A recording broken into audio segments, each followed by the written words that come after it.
Can I see the chat on the VBox as well? Nice, perfect. All right, we'll make a start. Okay, everyone. So for those of you who don't know me, my name's Isaac. Just finished medical school, the same as the other guys here. I'm currently doing my elective at the UCH in the Whittington. I'm doing it in ENT, which is quite handy for this, I guess. So yeah, there's quite a lot of slides, but basically, I want to sort of change it from how I did it last year. So last year, I think I went in a bit too much detail when I did ENT, a lot of physiology and a lot of like talking over slides, which I think was not particularly useful for everyone. So what I'm going to do this year, I'm going to make it a bit more clinical, case-based, which is what I found a bit more useful when I had online teaching this year. And then I'm going to throw in more SBAs as well, because they were the sort of main reason why I attended these revision lectures. So I kind of want to make it a bit more interactive. So if you have a question regarding something in the lecture, put it in the Teams chat. And then if I ask something about one of the cases we're talking about, if you could respond in the Q&A on VBox, just to sort of get you guys thinking and make it a bit more interactive and interesting for you guys. So it shouldn't take too long. I know there's a lot of slides. The slides I've left in from last year, I've just got basically revision materials for you there. But we'll crack on anyway. So this is what I'm going to be talking about today. I think these are the main key things you should know in ENT. The others are a bit niche, so I wouldn't worry about them too much. I do have some SBA sort of covering all those though anyway. And then this was sort of on the curriculum map, which is applicable to you guys now. So this might come up in your OSCE now that you actually have people and you actually have an OSCE. Okay, so we'll kick off with an SBA. So hoping the poll's open. And then if Shwet, you just close it when there's been an appropriate number of responses.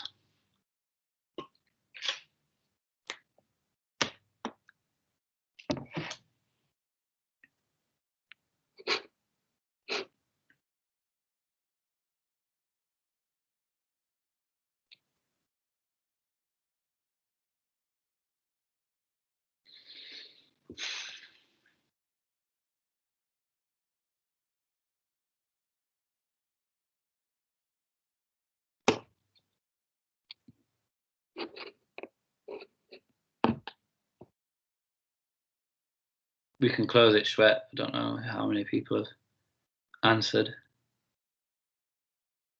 Cool. All right, brilliant, yeah. So you guys know your stuff, clearly. So the correct answer, yeah, is conservative management. So 26-year-old man, quite a young guy, new onset dizziness.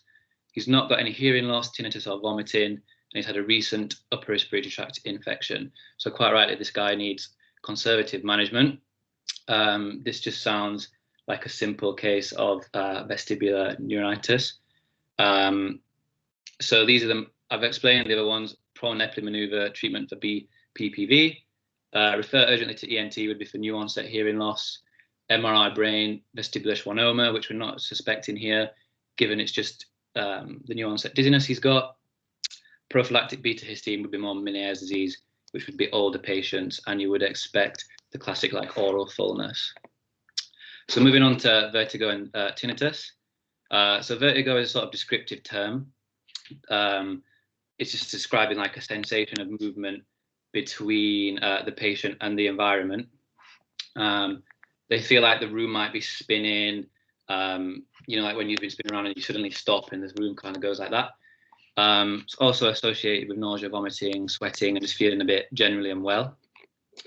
Whereas tinnitus is more of a perception of a noise or like a ringing in your ear. It's not a condition in itself. It's more of a symptom of an underlying condition related to ENT. Okay, so this is the sort of first clinical case. So Mary is a 44-year-old woman. She's presented to GP with a sensation that the room is spinning. So what would your initial thoughts be with regards to this? So I was sort of thinking you want to be whether or not this is a central or peripheral cause. So vertigo can be caused by a problem affecting the vestibular apparatus, or a central problem that's usually affecting the brainstem or the cerebellum. two things quite different. So a central problem is sort of an emergency. You're thinking stroke or potentially a space-occupying lesion. So you want to sort of rule those out. And that would come in with like a thorough neuro exam. Perhaps they've got some ataxia. You want to look at vascular risk factors. Do they have hypertension, for example, or AF? So given this presenting complaint, she's presented with vertigo, could you guys potentially just give me some quick differentials in the Q&A on the VBox? Just don't leave them hanging. Yeah, nice. Yes. BPV, nice. Okay. Labyrinthitis, yeah, brilliant. Okay. So these are the ones that I sort of came up with, as Shweta quite rightly said in the chat. So vestibular neuronitis versus labyrinthitis is the hearing loss. So if you think about it, vestibular neuronitis is inflammation of the vestibular nerve, which is controlling your sensation and your position and balance. That's why you get the vertigo, whereas acute labyrinthitis affects the whole labyrinth, which has got your cochlea, which is controlling your hearing. But yeah, so these are sort of things that typically can cause vertigo. Right, so taking a bit more of a history. She describes that this has been happening over the last year. They last about 30 minutes. She's had no recent viral illness. She's got some ringing in her ears when the dizziness occurs, doesn't vary with position, and it feels like there's a bit of an intense pressure in the head when this happens. No past medical history.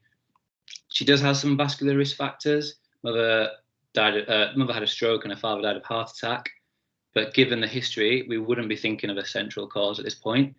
Naproxen is not nephrotoxic, ototoxic, but it causes more tinnitus, not dizziness.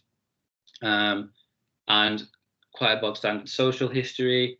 And she's concerned that these attacks are happening more, and especially while she's working. So this is obviously a problem for her.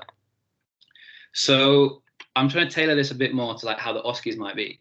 And when we had our OSCEs, we got asked a series of 3 questions, one of which was this. So given that history, what do you think the most likely diagnosis is now? If you could pop it, yeah, Meniere's nice. Okay, so we got then asked to say some more differentials. So given we've already spoken about that, VPV, vestibular neuritis, I put MS in there because of the relapsing remitting nature of it. But given that there aren't many other symptoms, I put it quite low down. But these are things that you should be thinking about, especially in your OSCE. This could be sort of taking a history station. You want to be thinking, what is it most likely? And then you've got to have some differentials in the back of your mind. And then we got asked this question as well. So what investigations would you like to do next? So given Meniere's disease, are there any like bog standard ENT investigations that you might want to do in a GP setting, for example? Reniers-Weber's nice. Anything else? Yeah, otoscopy, perfect.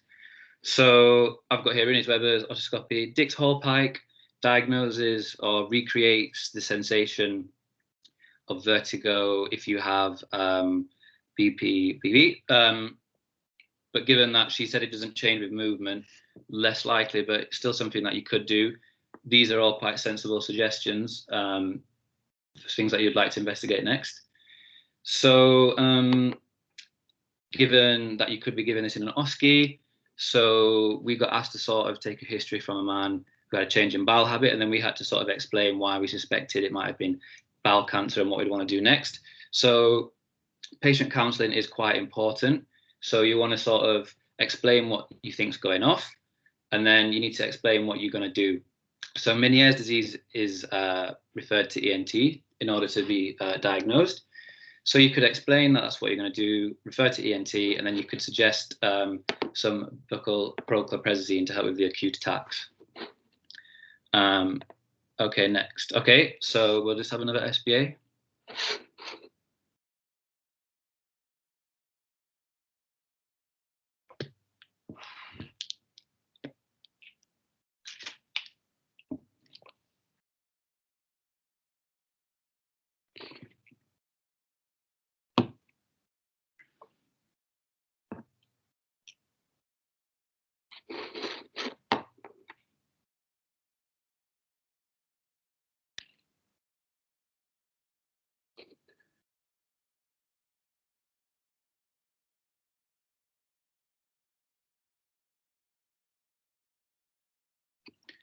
just close it shut whenever there's a decent number of responses, just so we can move quite fast forward.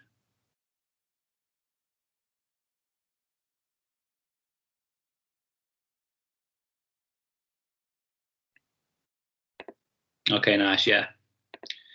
So this, I'm sure Bolin explained the traffic light system to you earlier, but yep, given this history, recurrent episodes of dizziness, ringing in her ears, last up to an hour. She's got the oral fullness. This is obviously Meniere's disease, and as we suggested, as we alluded to earlier, you give prochlorperazine acutely, and then beta histine is used to prevent further otitis disorder used prophylactically. Great, and then the explanations as to why there was a wrong there. Okay, so another SBA for you guys.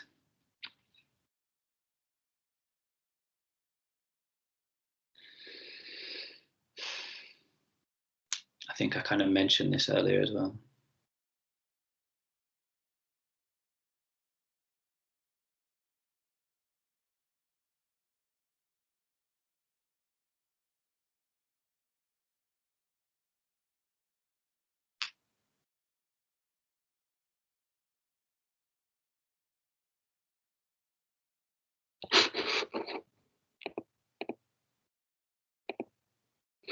Yeah, perfect. Well in.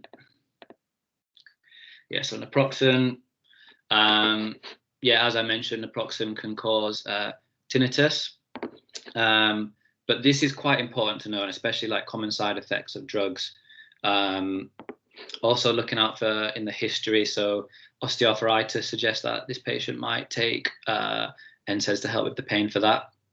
And then I've given you some sort of common drugs and their common side effects for you to look back at there. And then these are the slides that I was talking about earlier, what I made last year. They can be used for your revision purposes, but I'm not going to talk through them today. Okay, so we'll move on. Another SBA.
Okay, interesting.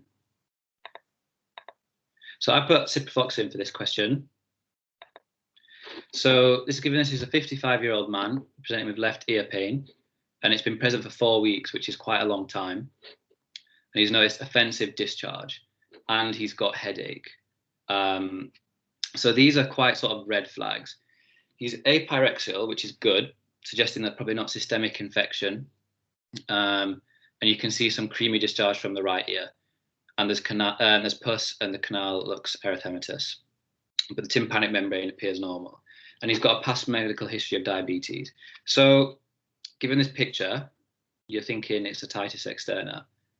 And given the fact that he's got diabetes and the fact it's been there so long and he's starting to get a headache, you're going to be a bit worried about this patient.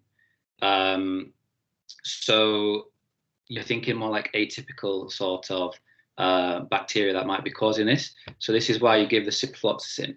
So you are worried. So Flucox, yeah, is a choice of oral antibiotic if the patient was not diabetic and infection spreading. I can see why a lot of people went for the topical gent and the steroid, because that is normally what you give first line in a sort of uncomplicated patient. But given that the fact that this patient has diabetes and it's been present for so long, you are a bit more worried about this patient. Also, I think it'd be a bit unfair to sort of, in an SBA, that would you get in your exams. It'd be a bit unfair to have topical gen and then topical gen and steroid as an answer, because they both can be given first line. But the key sort of learning point here is that because this patient's got diabetes, you're a bit more concerned about them and they warrant the Cipro instead. So we'll move on to earache now as a presentation. So John is a 30-year-old man who presents to his GP complaining of pain in his right ear.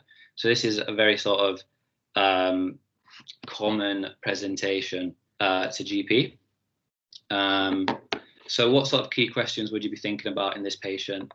So discharge, swelling, hearing difficulties, itch, fever.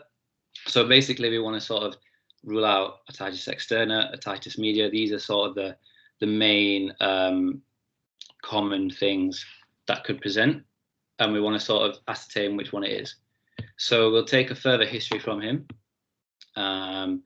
So he's had a 2-day history of worsening ear pain, noticed some discharge on his pillow when he wakes up. He has taken some paracetamol, but minimal improvement. Feels like his hearing is slightly muffled on the right-hand side. Reports no fever. Got no past medical history. Takes regular meds. Worked in the city. Is a keen swimmer. He's concerned that this might be an ear infection. He'd like some antibiotics because he wants to continue training for an upcoming race.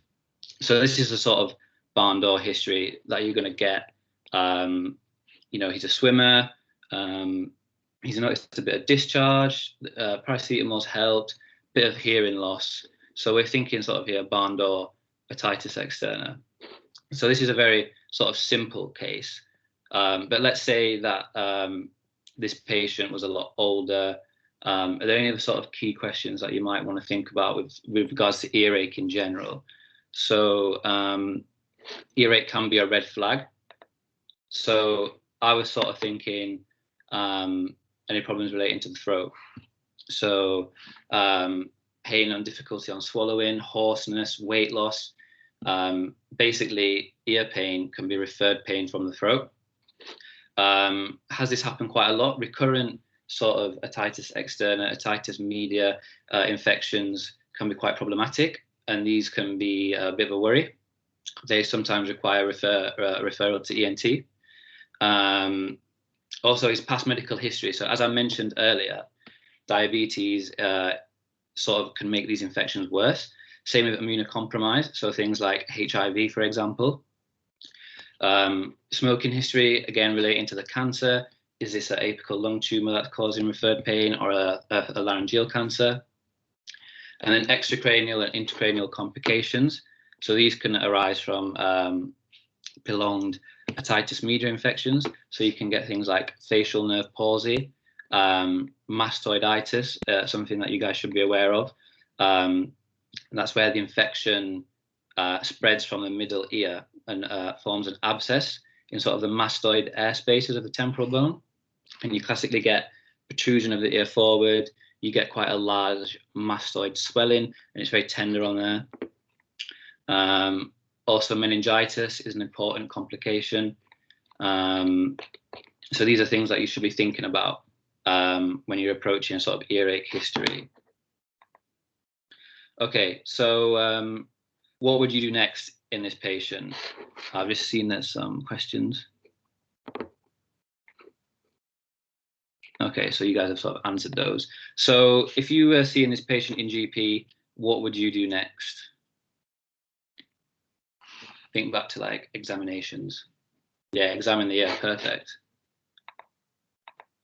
So otoscopy is the next best thing to do. So if this was otitis externa, what sort of things would you expect to see on otoscopy? Crust, yeah, nice. Red, yep. Red, swollen, good. Okay, so it's red, swollen. You might see some debris. You might see discharge. You might see narrowing. Okay, so what would you expect to see if it was otitis media?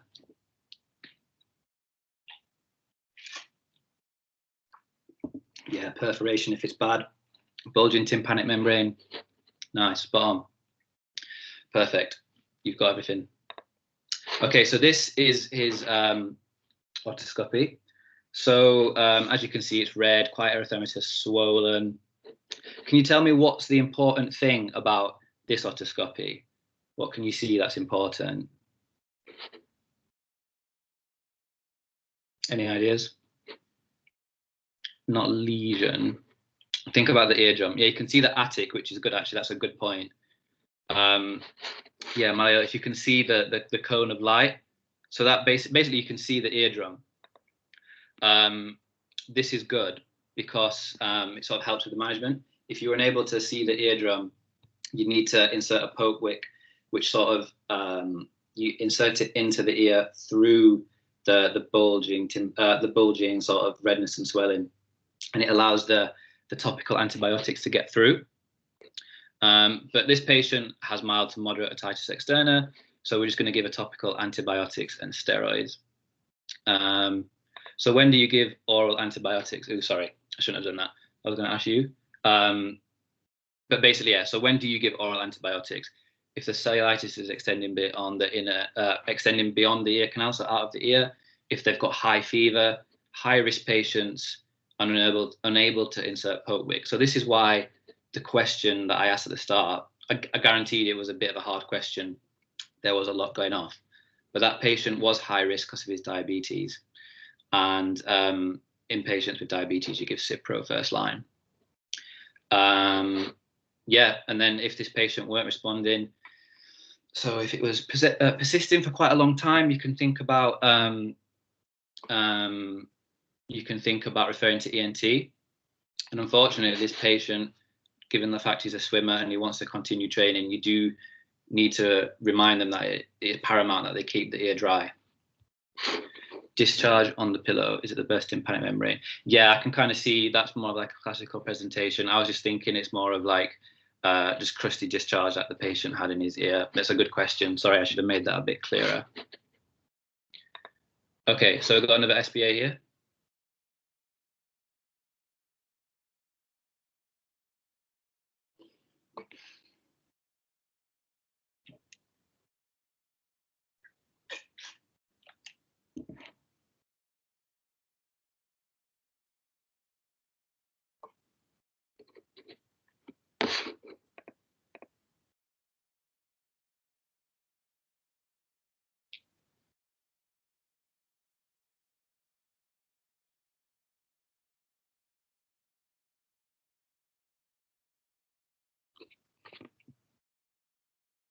Okay, nice. So a bit of a split.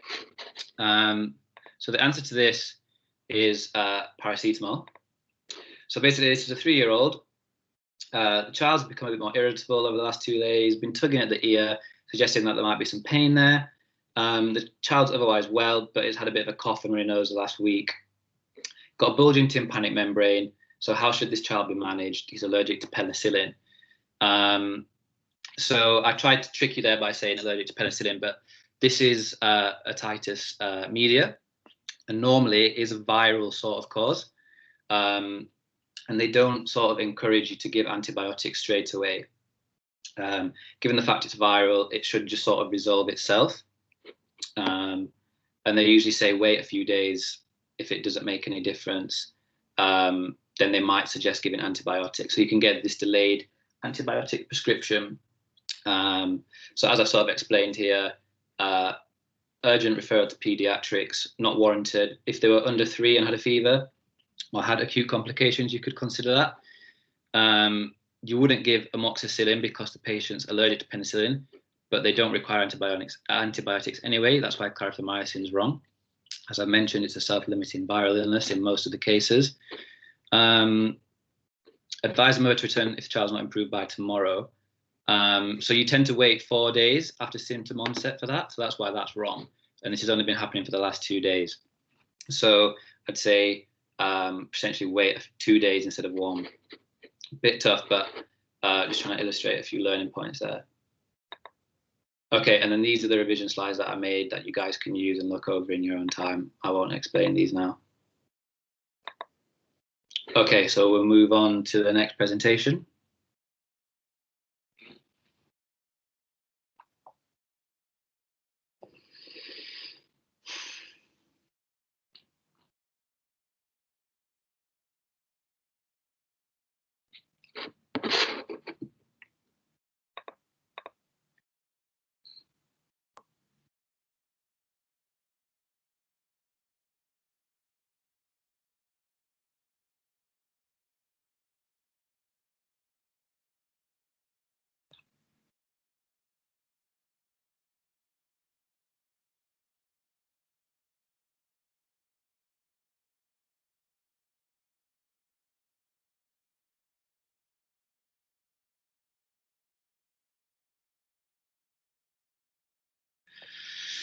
Could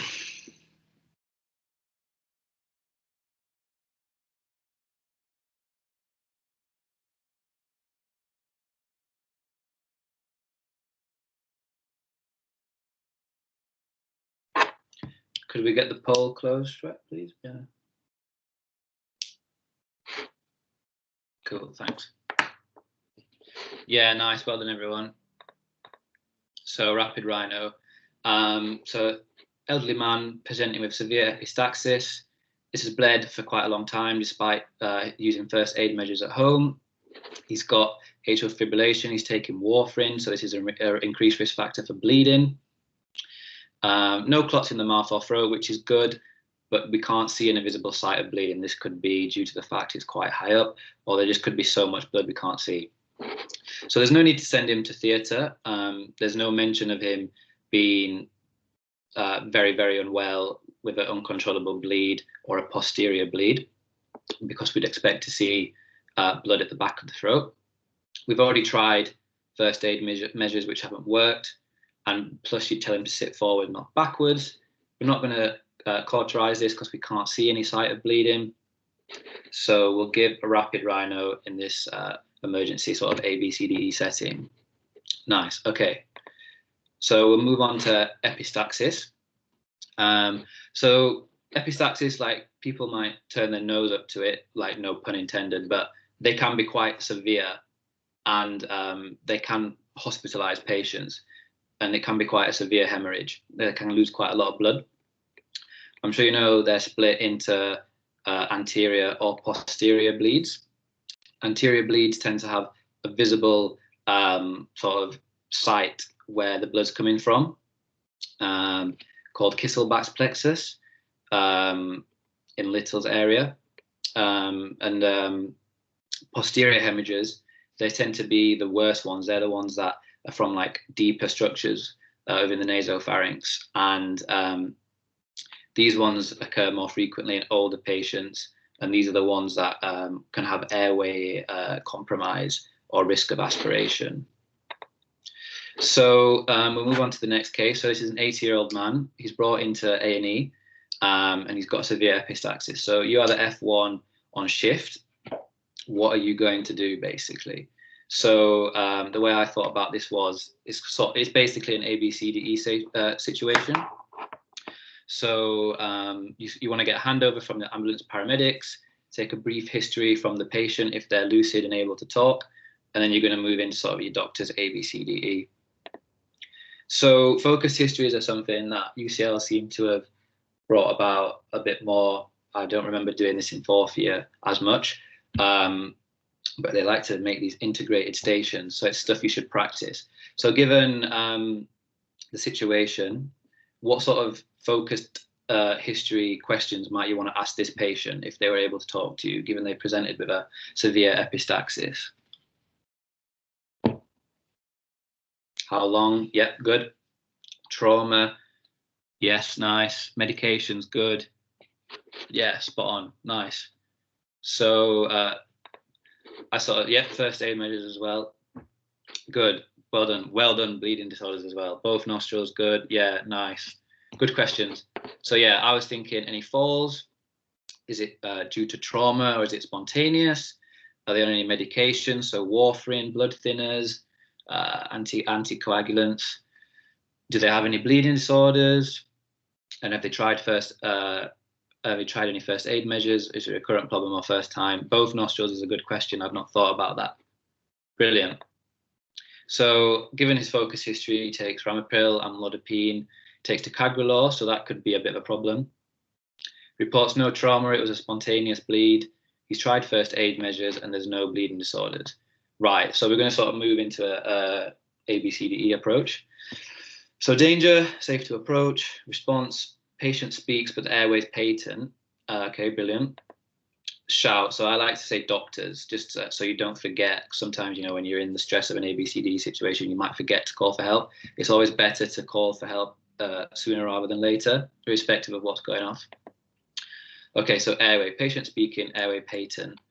But what important thing are you going to do at this point, given the fact he's got epistaxis? You can't, if his airway's patent, Look for bleeding in the mouth. Nice, perfect. So ensure you look at the back of the throat. Any blood, any clots, nice. And we need to rule out a posterior bleed, basically, because that requires immediate ENT involvement. Okay, so breathe in. We'd assume in this patient that they'd be fine. Unless they've aspirated, you might hear some added breath sounds. But this is a sort of approach that I sort of follow whenever I do one. So look, feel, listen, measure, treat, and you can apply these to A, B, C, D, etc. So this would all be fine. Circulation, if it were severe, you might see low blood pressure, high heart rate. You might want to give a fluid challenge and maybe cross-match group and save, depending on how severe the epistaxis is and how much blood they potentially lost. But let's just say this patient's okay. Disability, would expect all this to be normal. And then finally, E, you finally expose, and then you see that this guy's got a severe nosebleed. So basically, this is sort of how you would manage it. So first of all, we try the first aid measures. Direct pressure to the nasal cartilage, ask the patient to sit forward. Look for any visible site of bleeding. So this is where you can attempt to sort of cauterize the visible site. So you'd sort of ask the patient to blow their nose, remove any blood or any clots that might be there, see if you can identify any obvious site of bleeding.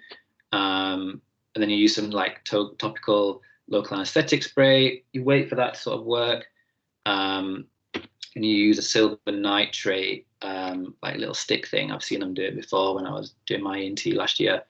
And you just basically try and cauterize that little site of bleeding, and hopefully that could fix it. If not, if you can't see a site of bleeding because there's too much blood, so if basically there's too much blood or it's failed, it didn't work, then you can use your rapid rhino. What instrument would you use to look in the nose? So when I saw a severe epistaxis in Barnet, the doctor literally just like looked. I don't think they used a specific instrument. We could ask Mr. Hannon when he joins if they do use any specific instruments, but more often than not, given the emergency sort of setting, I guess you just take a quick look. More often than not, they just probably put in rapid rhinos because it's just easier. Fine. But if you do insert a rapid rhino, then patients do need to be admitted and observed for 24 hours. And then worst comes to worst, if it's not controlled, then you send them to theatre. Okay, so all patients that show any hemodynamic compromise should be admitted. Any suspected posterior bleed should be admitted. You want to cease any offending drugs that they might be on reverse. And then basically you tell them about self-care advice to reduce the risk of rebleeding. So basically like don't pick your nose, etc., stuff like that. Okay, so next SBA. Did you get the vertigo station for finals or for fourth year? I'll let you guys answer this question and then I'll answer that question.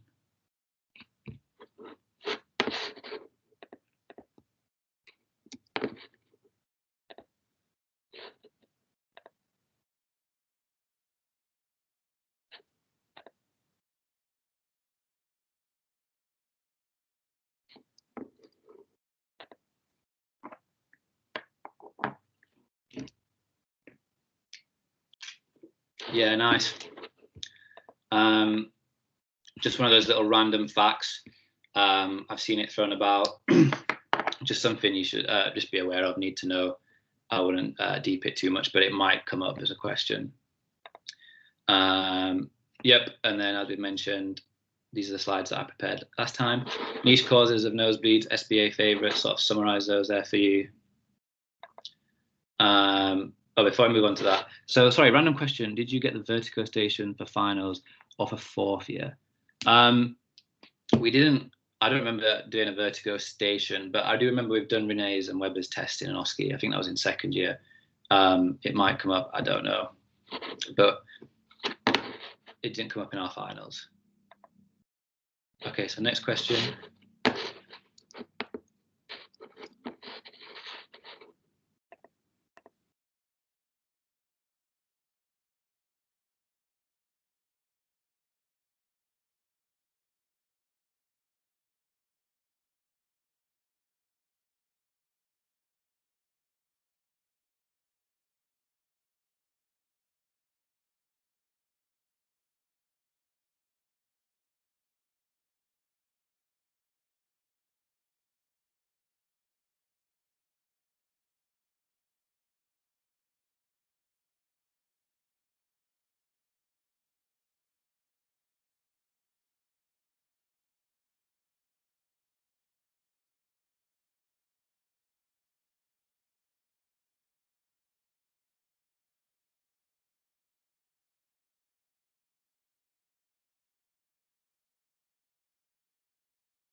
I don't know why I was muted. Thank you for highlighting that to me. But yeah, basically what I was saying, vestibular schwannoma would cause the deafness and the tinnitus, and can also cause a facial nerve palsy. Something else that I will highlight here. So it always comes up in the SBA is someone with a facial nerve palsy. What do you do first? And it's an otoscopy. So you look in the ear because you don't want to miss Ramsay Hunt, basically. I think that gets mentioned in the neuro lecture. Okay, so move on. So hearing loss. Basically, conductive hearing loss is caused by the obstruction of sound waves from the outer ear to sort of the foot plate in the stapes in the middle ear. So this is how the sound waves normally travel, and it gets amplified by the bones in the inner ear.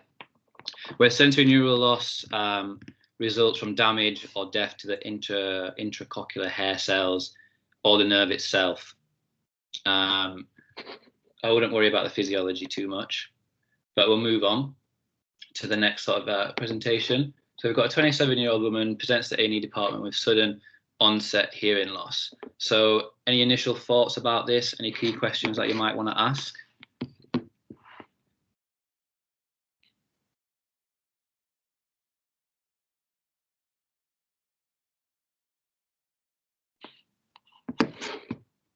Okay. Yeah, bilateral, good. Trauma. Family history, nice. Yeah, good. Dizziness, good. Balance problems, nice. Okay. So I was thinking sort of similar stuff to you guys, whether or not this is conductive or sensory neural. Time onset, was this gradual? Was it sort of a rapid onset? Which year both? Have they got any associated symptoms for Otitis Media / Externa? Family history, any medications? Nice. So after a thorough history, we elicit that this happened randomly and it was sudden. A few hours ago, she cannot hear out the left ear. She was previously fit and well with no family history. So I'd be quite worried about this patient. So what would you want to do now? What time are we on? All right, I'll speed it up a bit. Pred, yeah, nice. MRI head as well, yeah. Examine the ear, good. Brinners and Weber's, nice. So I'd want to ascertain whether or not this is sensory neural or conductive. You can also, take a look, establish whether or not this is a simple reason Maybe there's some wax or debris in there. Renes and Weber's, nice. So Weber's, you put the tuning fork in the middle of the head, of the forehead, and you ask the patient which sound, which side is loudest. So in like sensory neural deafness, sound goes to the other, so the sound localizes to the other side, whereas in conductive deafness, the sound localizes to the effective side. So in this woman, lateralizes to the right, so therefore this could be conductive in the right or sensory neural in the left. So you do Renes. So you place the tuning fork on the mastoid process until the sound is no longer heard.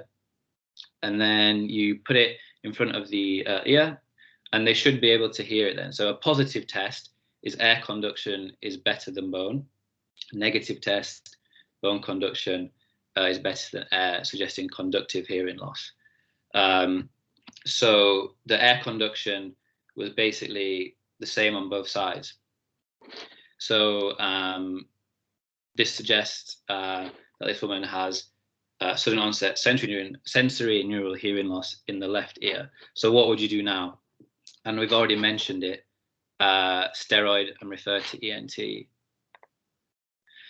So yeah, this requires urgent ENT referral and high dose oral steroids. And then an MRI scan, someone said, yeah, need to exclude vestibular schwannoma, but the vast majority of these cases are idiopathic. And they do tend to have quite a good response to the steroids. So actually, interestingly, I was in ENT clinic the other day, and I'm not sure would the GP start steroids or wait for ENT. I think it would be an ENT referral first. But the steroids basically what happens is there's sort of like an idiopathic inflammation of the nerve. So steroids just dampen down that inflammation basically. And there's like a window of time where the effectiveness works. So if someone comes in after a week, there's going to be less of an effect basically, whereas you want to try and catch it within a day or two, ideally as soon as possible. But urgent referral should probably get sent to A&E if they were at GP. It wouldn't be like a 2-week wait referral, for example. So they'd probably get seen within the same day. And then, yep, these sort of explain how the tests work. So this is audiograms. They could potentially come up in an OSCE. I've never seen them. Could come up in an SBA. But basically, they're sort of used first line when there's some degree of hearing loss. Basically, anything above the 20 decibels is considered normal. If you've got sensory neural hearing loss, then both air and bone conduction are impaired, whereas in conductive hearing loss, only air conduction is impaired. If you get mixed, then air and bone conduction are impaired. I think I've got some audiograms. Okay, does anyone hazard a guess at what type this is?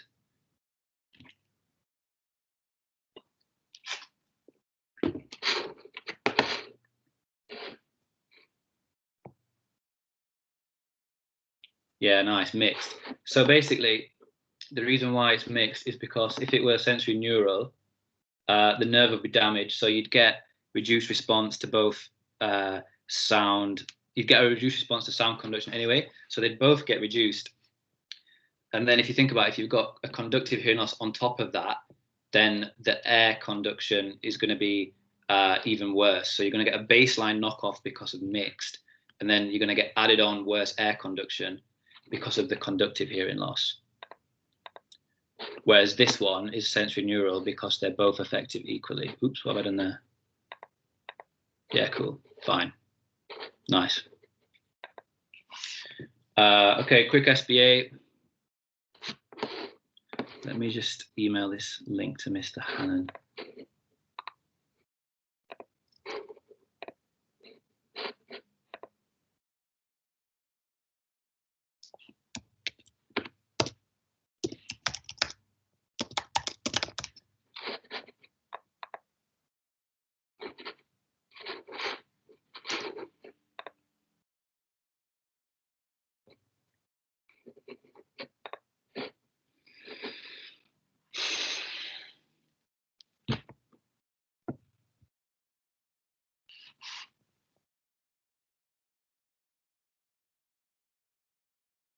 Yeah, nice. Just a little fact.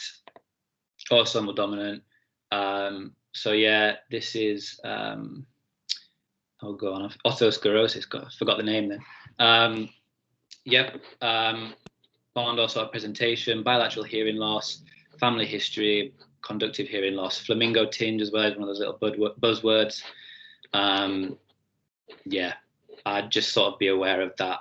UCL like to ask about sort of how things are inherited for some reason. Just keep it in mind. There's a little slide about it should you need it. All right, we'll move on. This question, next question.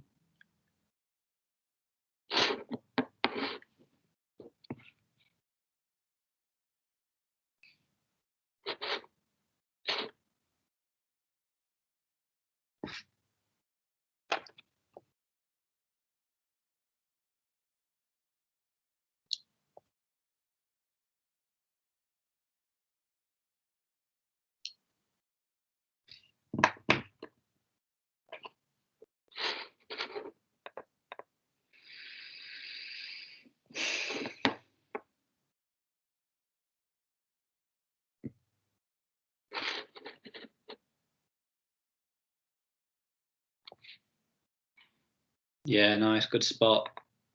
So this question might be a bit convoluted, but I just wanted to raise an important point.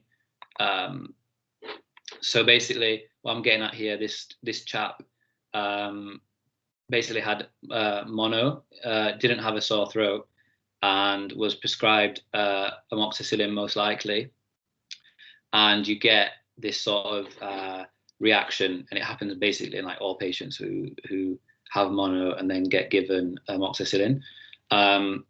Just something to be aware of. Yeah, I've sort of explained why the other ones are incorrect. Basically, yeah, he doesn't have enough criteria for this to be tonsillitis or strep throat, but we'll talk about that in a minute. But yeah, they're the reasons why the other one. Diphtheria, you sort of get like this white coating at the back of the throat. That's what diphtheria membrane is. But there you go, cool. Just something to be aware of. Yeah, don't worry about the HIV stuff. Yeah, it was just sort of another differential that could have been in there. Okay, so sore throat. So another case, a mother brings her 9-year-old daughter into the GP practice as she is concerned her daughter has tonsillitis. So the mum reports that the child's been feverish, not feeling herself. She's been coughing. She stopped wanting to eat and drink, complaining a bit of pain in her neck. The mother noted that the back of the throat looked infected. You can see some tonsil exudate and tender lymphadenopathy. So what would you do for this child? Is there any particular criteria you may want to use? Yeah, nice center. Good. Amoxicillin, was it incorrect? Antibiotics. Fever pain, nice. Yep, so center criteria / fever pain. So this child had tonsillar exudate, tender lymphadenopathy, history of fever. She did have a cough, but never mind. Attended rapidly. So that attended rapidly is part of the fever pain. They're basically the same thing. But if you've got 3 out of 4 on the center criteria, then it's enough to sort of warrant antibiotic treatment. So this child requires antibiotics. Is there any questions you might want to ask before you prescribe them? Allergy, nice, Welling. Okay, so this child's allergic to penicillin. So what's the drug treatment of choice? Any ideas? Yeah, Aretha, nice. Clary, good. Okay, cool. Yep. So that's the normal sort of prescription that you'd give. Clary if pen allergic. Also safety net. Alam, Hannum. Oh, okay, so the Ian. Okay, nice. I assume Bollins let him in. Cool. And then safety net as well. So if it doesn't get any better, come back. So another SBA.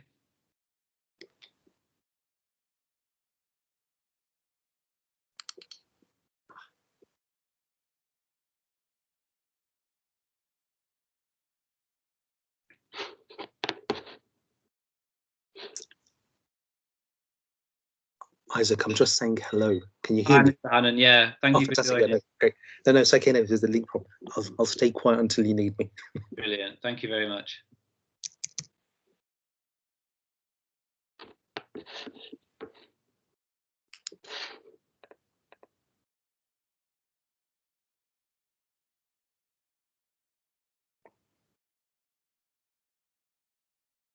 Yeah, perfect. So as we've just discussed already, 8-year-old boy, sore throat for the last 2 days. He's got a cough. The throat is red, no exudate. He's got some lymphadenopathy and a mild fever. So correctly, he's not scored enough on the center criteria, so it doesn't need any antibiotics, most likely viral cause. So we'll just reassure and give simple analgesia. Quincy would need drainage in hospital, but the child's not unwell enough, and you'd expect to see quite a large swelling and deviation. And then, yeah, so just remember the center criteria. Needs at least 3 out of 4 in order to warrant antibiotic treatment. So another question for you.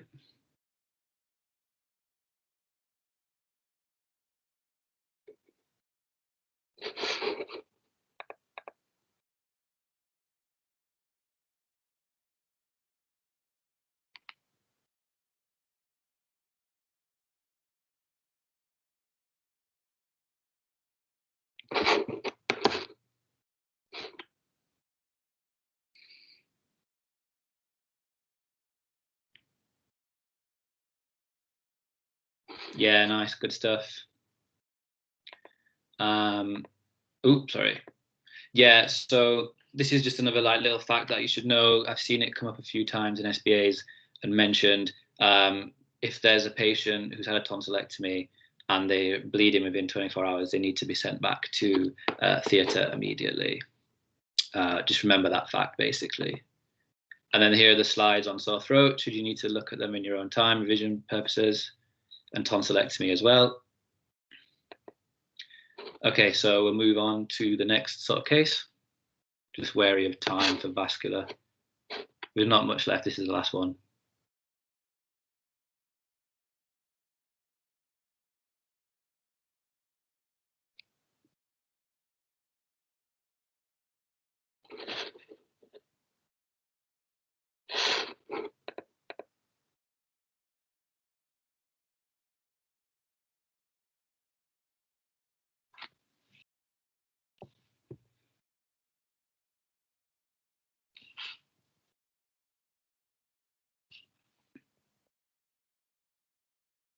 Yeah, nice, 100%. Yeah, so I lifted this question similarly off PassMed, but I think it highlights, have I done that wrong? Okay, fine. Important learning point that middle ear effusion in an adult is a red flag, quite a niche one, but given his sort of other risk factors as well, he's smoked quite a lot, given the fact that he smoked quite a lot and his age, Chinese origin, they're more at risk for these sort of ENT sort of cancers. So we'll move on to hoarseness and red flags just to finish off. So a 55-year-old man presents to his GP complaining that his voice has been noticeably different over the last 2 weeks. So can you guys think of any key questions relating to hoarseness that you might want to ask? Smoking history, onset, yeah, good. Lumps, nice. Recent illness, good. Previous sore throat, good. Nice. Swallowing difficulty, brilliant. Yeah, so how long exactly? So 3 weeks is a sort of cut-off for unexplained hoarseness. Any recent viral illnesses? Past medical history, so I didn't know this, but hypothyroidism can also be a cause of hoarseness. GORD as well. Is he a smoker? Occupation. Cool. Okay, so he reports that this started over a month ago. Hasn't had any recent viral illness. Take Ramipril for high blood pressure. Ex-smoker, quite a big pack history. He's a taxi driver. Any other sort of red flag symptoms that I'd want to ask about for ENT cancers? Weight loss, nice, yeah, good. Lumps, yeah, mention that. Fatigue, yeah, good. Nice, all right. Swallowing problems, good, yeah, we've touched on these. So any neck lumps, difficulty swallowing, pain on swallowing, ear pain, as I mentioned earlier, referred pain, feeling like there's something stuck in the throat, and weight loss. So what's the best way to manage this patient, basically? Yeah, 2-week wait, perfect. So 2-week wait referral to ENT. And I've seen this come up a few times whether you do an urgent chest x-ray or you refer to ENT. And it says on the online, so you basically do them at the same time. But I'm sure Mr. Hannum might be able to clarify that. Okay, so one more question. This shouldn't take long. Just illustrating the point.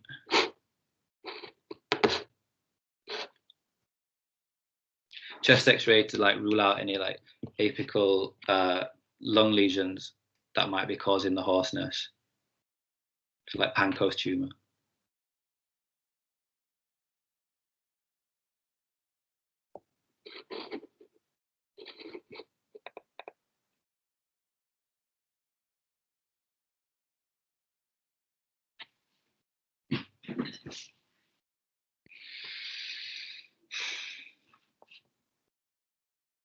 Yeah, nice. Urgent chest X-ray. So I feel like it would have been unfair to put 2-week wait in there as well, but just to sort of stress the point, urgent chest X-ray or 2-week wait referral to ENT. Hoarseness that's been over a month, and given their age, you'd want to send them straight away. Cool. Then there's some slides for you there. Spot diagnosis. What's this? I think we mentioned it earlier.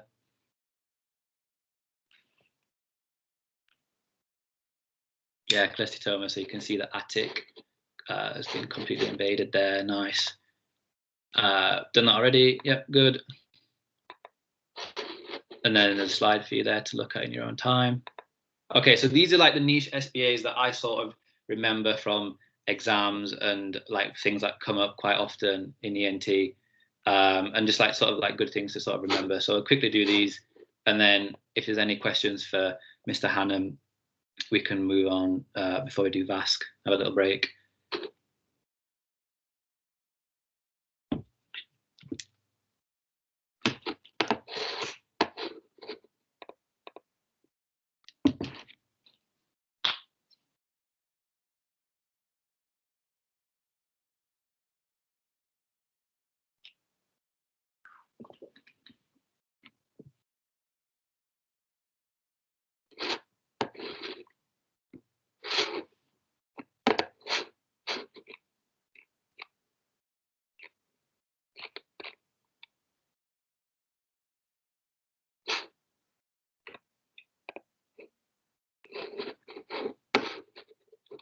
Yeah, nice. So just sort of things to be aware of.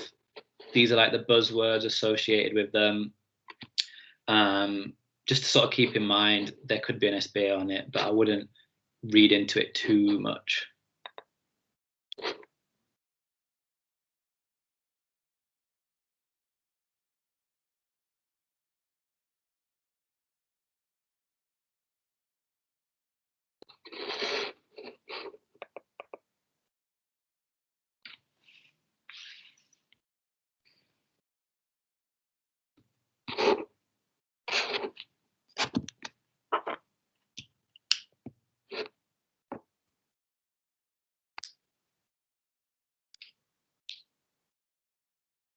Okay, interesting.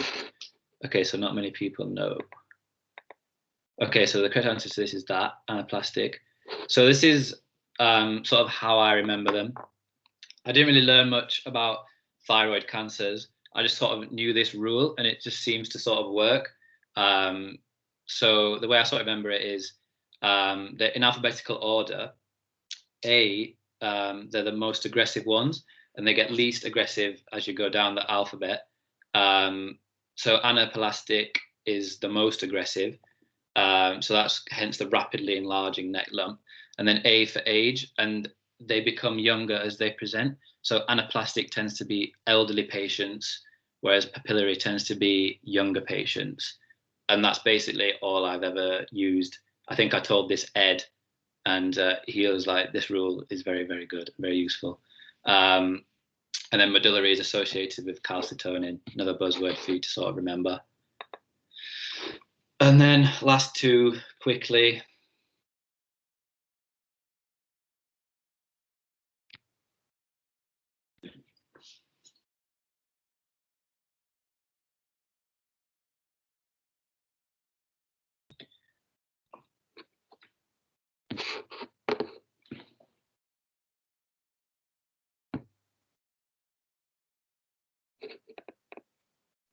Okay, nice. So pleomorphic adenoma.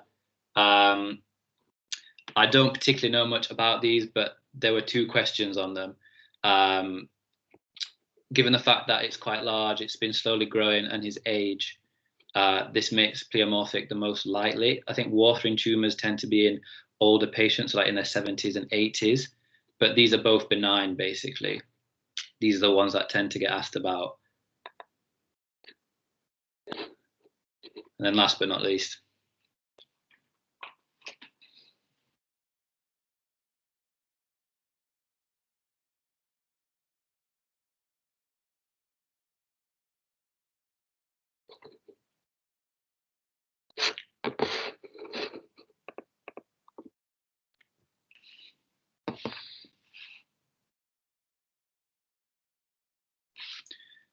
Okay, so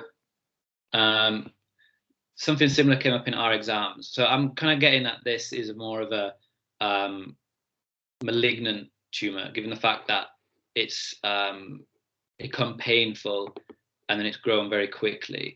Maybe Mr. Hannon can sort of clarify this.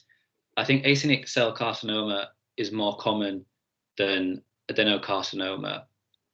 I'm not 100% sure, but this came up, or a very similar question came up. So it's probably worthwhile just making sure you're vaguely aware of which ones are malignant and which ones are not. But it's just something to be aware of. But that basically concludes the presentation.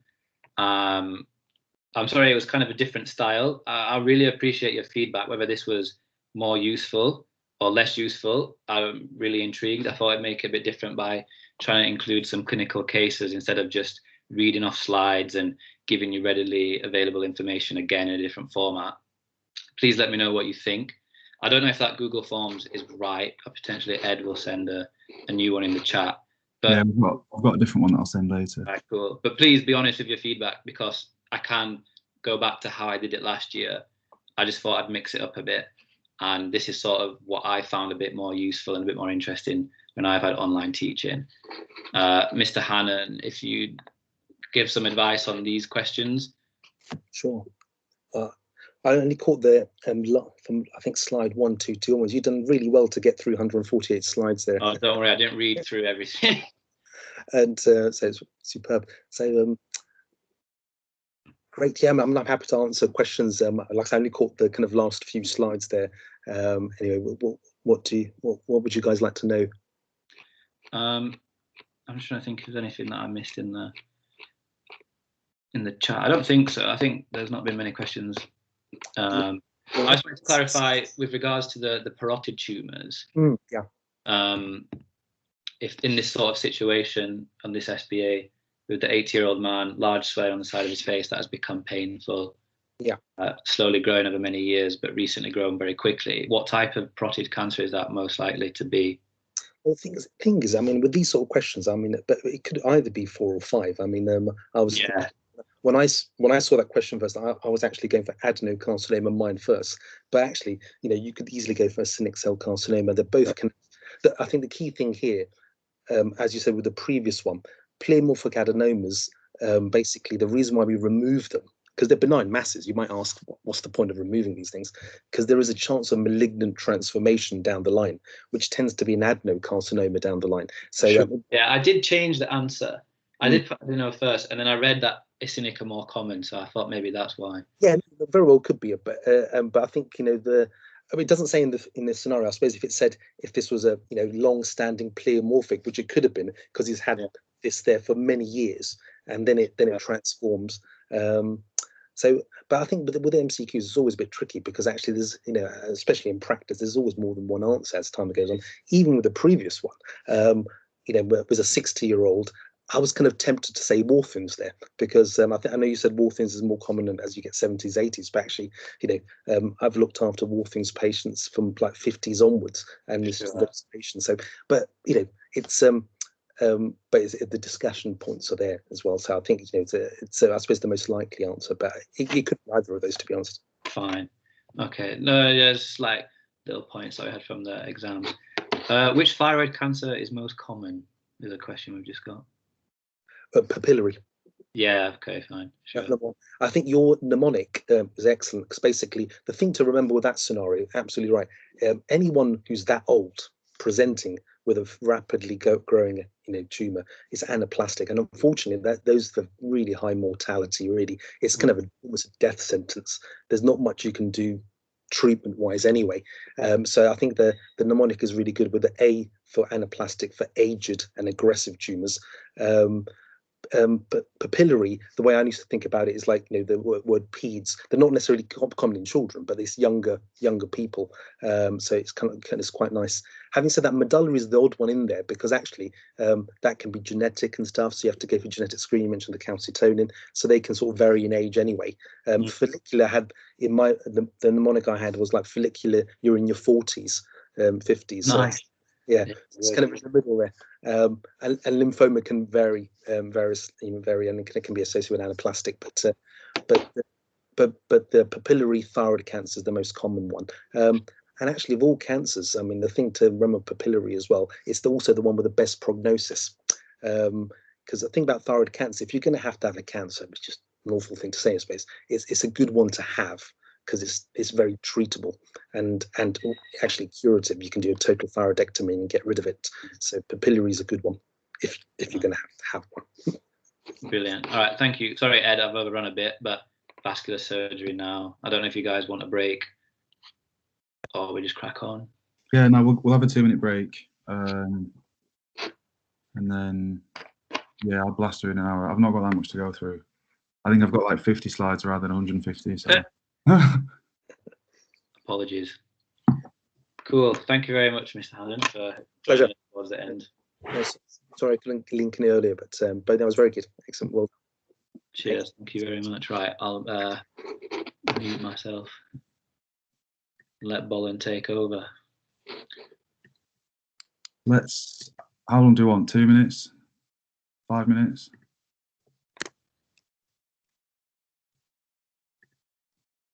Two-minute break to the form, please. We can do the feedback forms at the end because we don't want to make you do 2 because it's a bit of a ball ache. So you can just do a combined one if that's all right.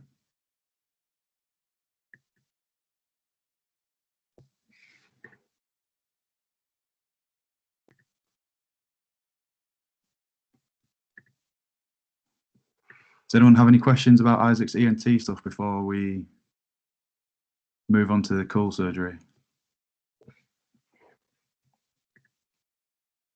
I've got one eye on the Q&A if anyone wants to send anything in.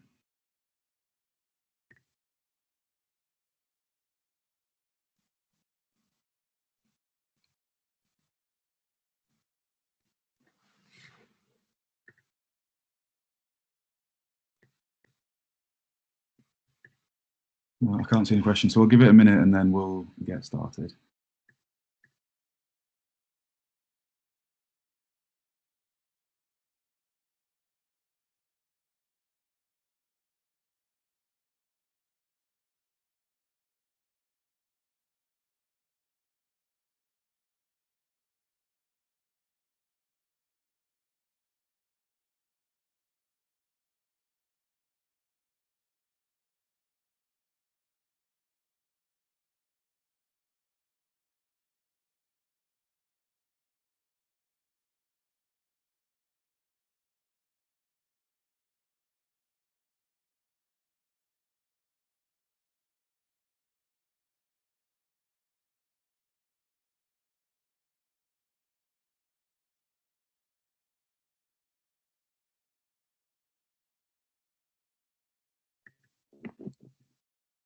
Right, we'll get going in a sec. I assume you do all know, but for anyone who doesn't, we've got Stay On with us, who us guys met last year when we were doing ENT. He is a CTF at the Royal Free in surgery, and we are very lucky to have him. So as I told Seon, we've got kind of some checkpoint slides between the different topics. So we'll have a chance for plenty of questions and that if you guys want. But yeah, here's what we're going to go through. A lot of disease of the aorta, and then some things of the branches like the arteries in the legs and the neck, and some venous disease as well. But we will start on an SBA.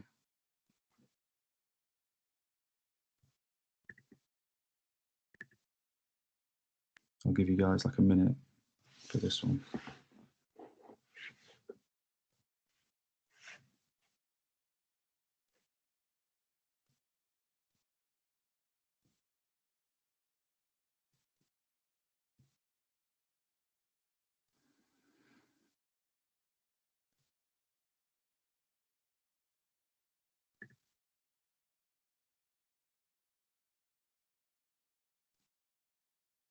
And then Shwet, you can close that whenever.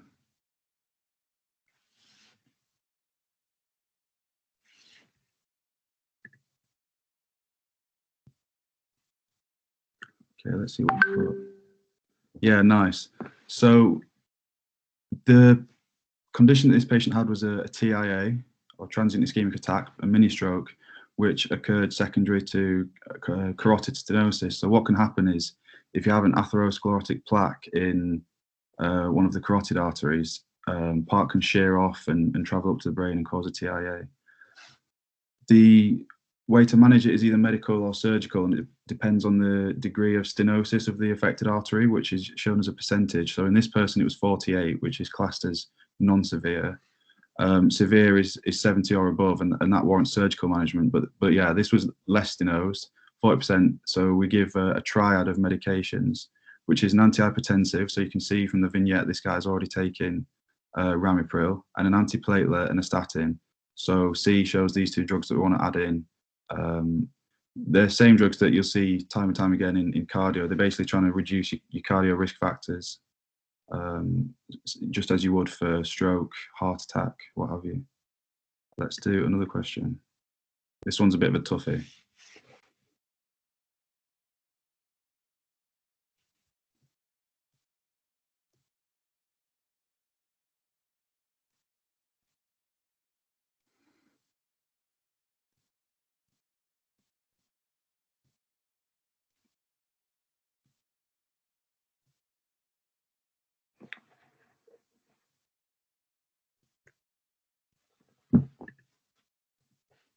Just having a look at the Q&A. Why is it not a stroke?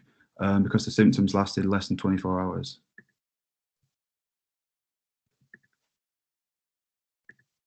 They lasted for 3 hours.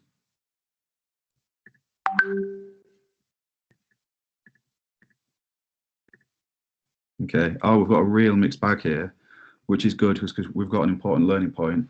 So it's a similar thing. We can see we've got TIA, and they've got carotid stenosis. But I think the reasons people have gone for C and D is because you weren't aware that you treat symptomatic stenosis only. So even though actually the left internal carotid was more stenosed than the right one, up until now it says she's otherwise well and has never previously had such an episode. So it's 80% stenosed, but it's not caused any issues. So at least in SBAs, I don't know whether it's the same in real life, you don't actually need to treat this. Only the right ones cause problems, so only the right one currently is going to have endarterectomy. So here are the key things to take away.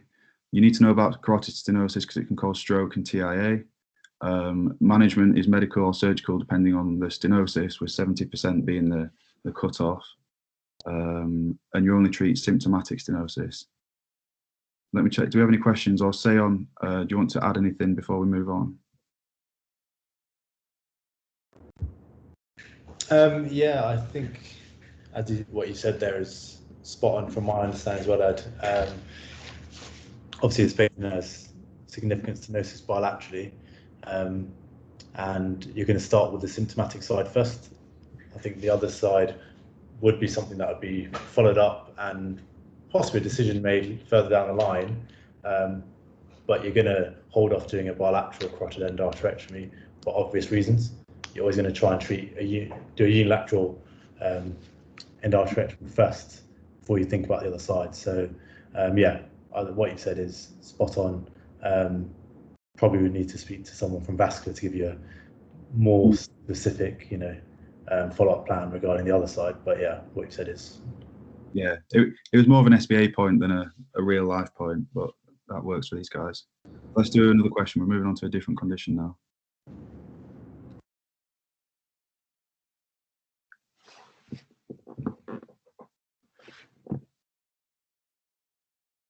And this question may or may not be the first SBA that I had in my year 4 exam.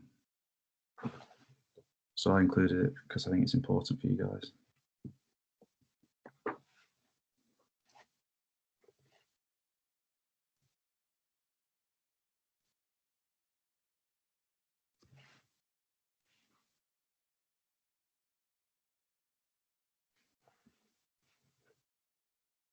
Should we close the poll? And then before I show the answers, we've got a bit of a split again, so that's quite good. I was going to ask what disease are we dealing with, but I think you all know. So I think most people clocked onto the fact that this was aortic dissection, so tearing, chest pain of sudden onset. Could have added that it radiates to the back, and like really hypertensive. I think that's because the dissection can act as a bit of a tamponade with blood collecting outside of the actual lumen and kind of closing in on it a bit. But basically, yeah, as you guys showed, it's a choice between A or B.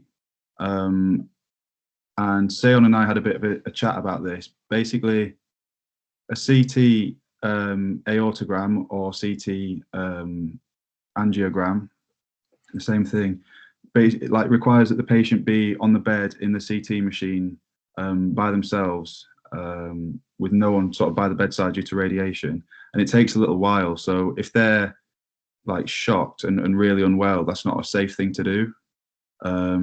So with a transesophageal echo, it's more invasive because you're putting the echo probe right down their throat. But because it doesn't give off radiation, you can have people around the bedside, and you can have an anaesthetist there to help out if anything goes wrong. So basically, transesophageal echo or TOE is your emergency investigation if you can get it. Some centers don't have it, and CT aortogram is better the rest of the time. So here's another question.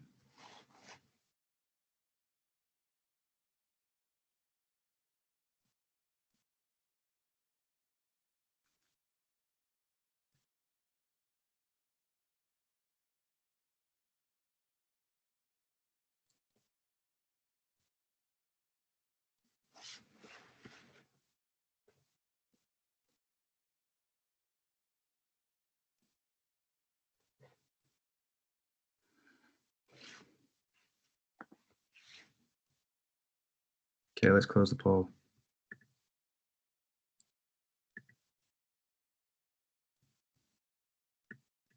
Nice. I don't want anyone at home to get annoyed saying you said this was a vascular surgery lecture and you're testing us on our cardio knowledge, but it's just to make the point that the aorta obviously has branches, and so dissection of the main root of the aorta can be transmitted to those branches. I think it could include maybe any of them, like vertebral arteries, renal arteries, what have you, but the one that is maybe easiest to occur and that you're most likely to see in an SBA is the carotid, sorry, oh, it's not meant to say carotid, these meant to say coronaries, so that's a mistake. But basically the dissection is meant to have gone down to the heart and has caused an inferior MI, and so yeah, that it can spread, and this is a good example of that occurring. Bit of a tough question, so I gave it an amber light. We'll do one more question on dissections, and then we can go through a bit of info. Sorry about that typo. But it actually can, we'll go back afterwards, it can transmit to the carotids, and that presents differently.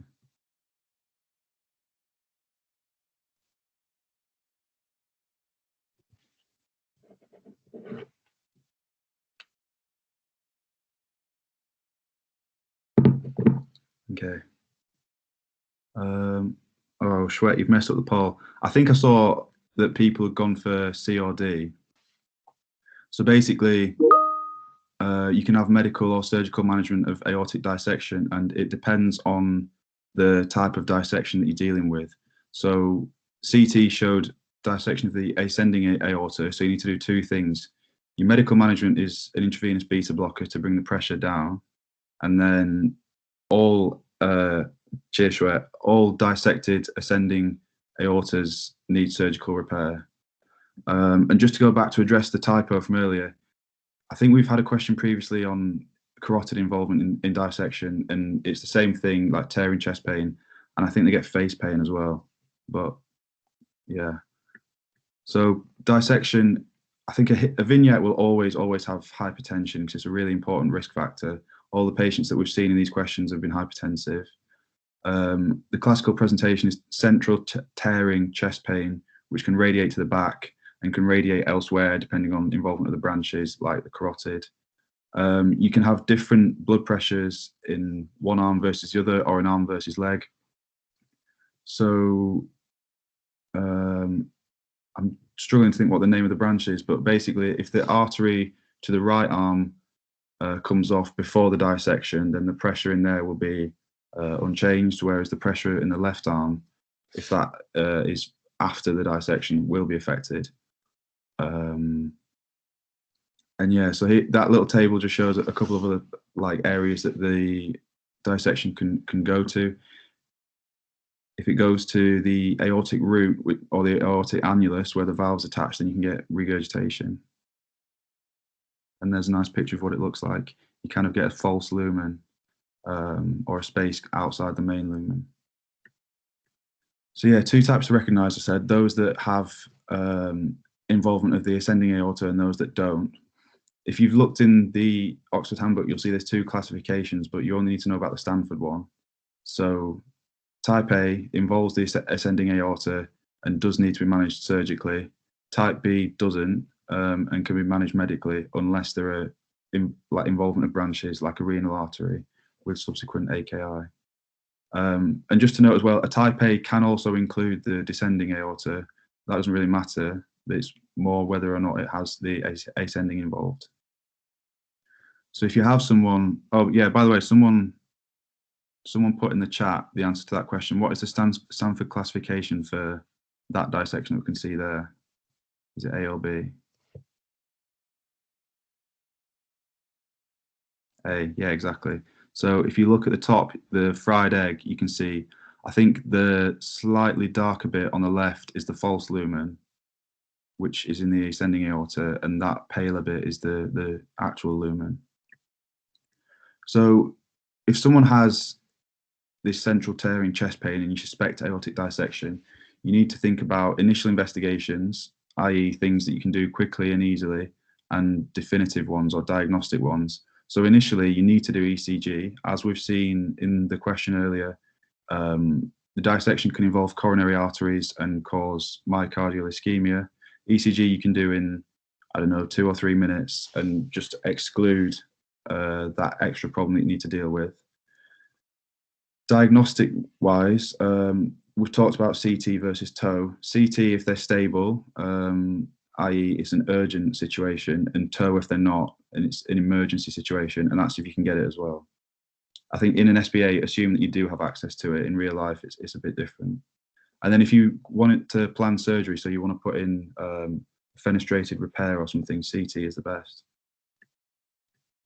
Speaking of which, type A, which involves the ascending aorta, IV beta blocker, analgesia, and surgical management. So you can either do it via open repair or via a catheter, which can do endovascular repair. You don't need to know about the difference between the two in terms of when to do which. Just be aware that they both exist. And then type B, you can give oral beta blocker rather than IV, so the management's a bit less intense, and you don't have to give surgery. It depends kind of on involvement of branches, like we said. So a summary of what we've talked about. Questions 3 and 4 looked at the presentation. So central tearing chest pain radiating to the back with a change in blood pressure, with or without involvement of branches of the aorta. You diagnose it with a CT aortogram or a transesophageal echo, and using that you can diagnose it as either a Stanford A or Stanford B. If it's Stanford A, you want IV beta blocker and surgery. If it's Stanford B, you want beta blocker with or without surgery. The surgery is not like mandatory. Seon, do you have anything to add before we move on to our third condition? No, I think you covered it really well. Because you're answering from an SPA style. I think clinically, sometimes it's quite difficult to differentiate between someone that's coming with an MI and a potential dissection. So it's all in the history. And I think in practice as well, unless the patient is crashingly unstable, the reality is they're all going to get a CT angio. If they don't, if they would turn up to the Royal Free or Barnet, well, you're going to have to find out what that dissection is before you can pick up the phone and say, well, this person needs to come across to the right centre. But yeah, otherwise I think you've covered things well, mate. Cool, thanks. We'll move on. Let me find where we've got to. We've got another SPA.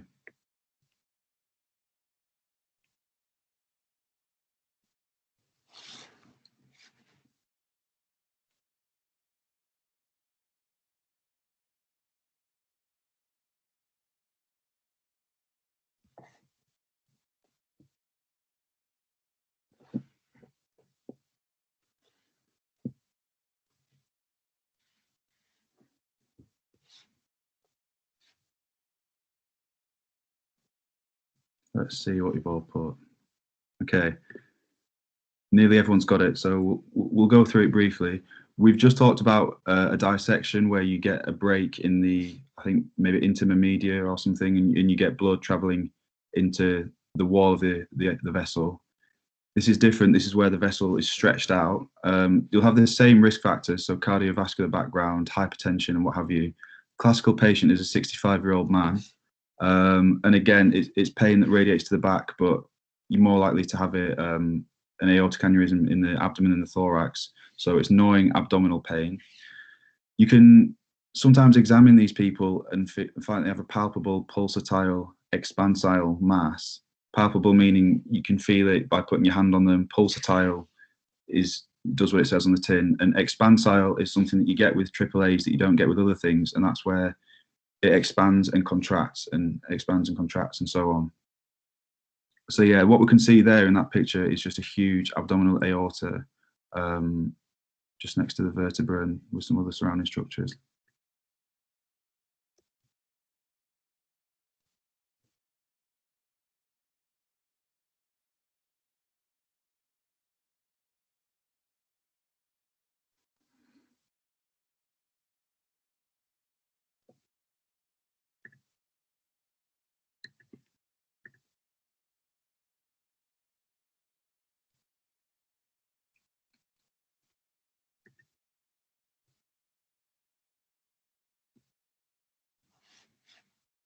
Okay, let's close the poll.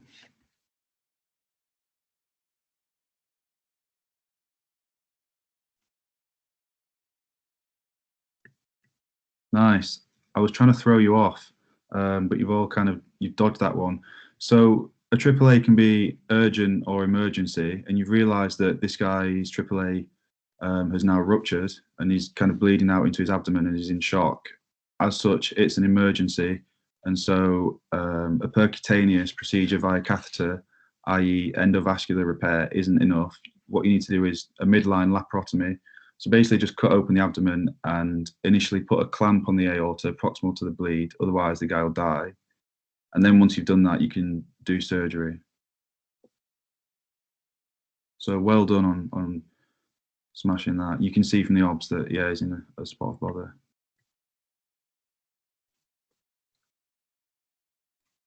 So this patient has a AAA, but it's not an emergency. So what are we going to do?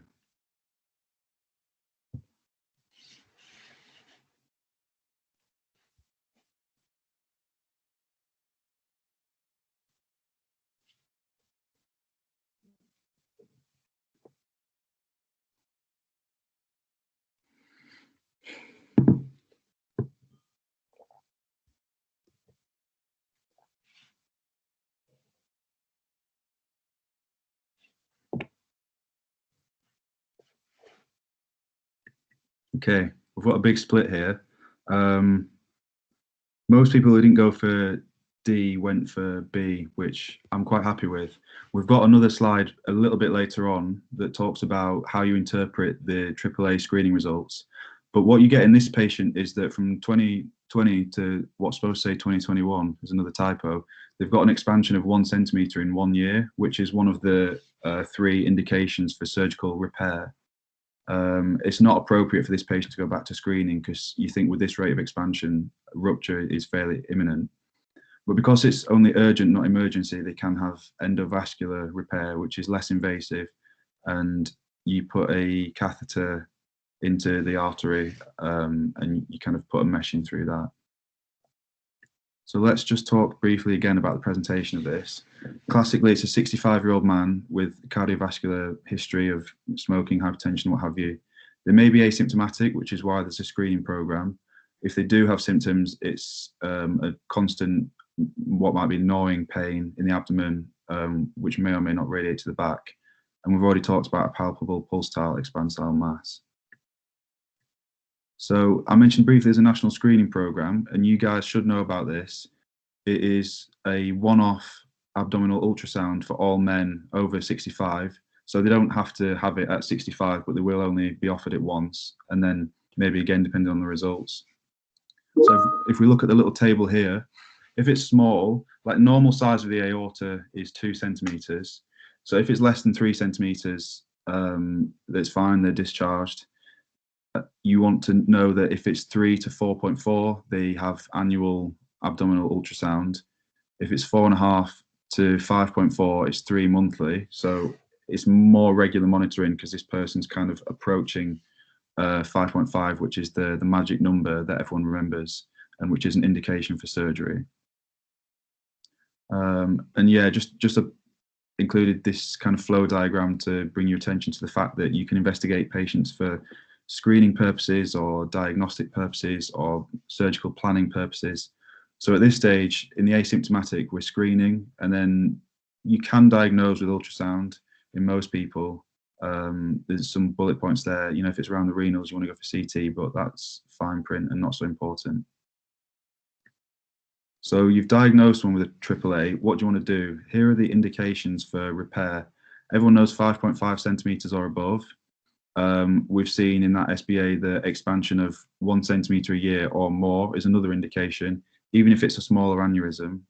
And an aneurysm that is just painful, doesn't matter how big it is. And there's a cool picture of FEVAR, which is this mesh that you put in that has holes so you can put in meshes for the branches as well.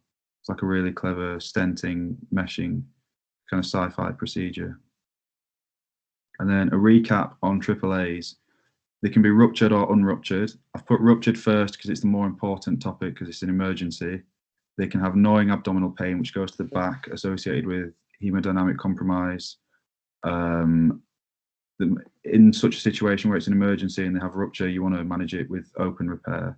Otherwise, in urgent situations, open or endovascular repair are good options. And know about the national screening program. So every man at 65 gets it. It's not offered to women, I think, because AAA is much less likely in them. And there's a few indications for surgery. So symptomatic, i.e. painful, rapidly expanding by at least 1 centimeter a year, or reaching the magic number of 5.5 centimeters. Seon, do you want to say anything about AAAs? No, I think you've covered it well. Thanks. It's a classic SPA question. Yeah, it is. The 6-year-old man with gnawing abdominal pain, and the one that I find very off with is something renal. They might say it's got some lumbar pain or something, but yeah. So it always watch out for that AAA. But yeah, you raised a really good point there about rate of change is very important. So yeah, good work. Speaking of it being a classic SBA as well, it may or may not be a classic OSCE station. If you guys go on the amnesty, I think you'll see that we had that in 4th year. Basically, you had to do a Dr. ABCDE on a guy with shock and really severe pain, which is quite an exciting one. We have another question.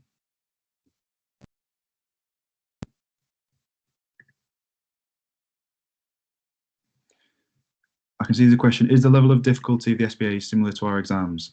So mostly, yeah, there's a few tough ones, but we think if we're going to get you all here together and talk through topics, there's no point doing tough ones because they're not as important. They don't illustrate points as much. So these questions generally are quite easy because they highlight important points. I've got a couple of tough ones in, but like we don't want to get you here just to do hard questions. Most of the questions in the exams aren't that hard.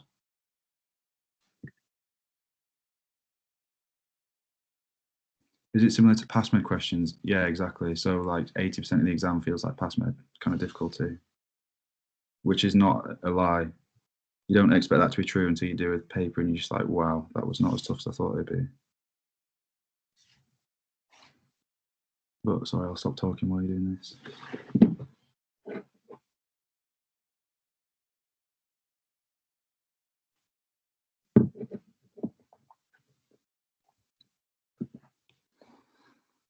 Okay, quick close that.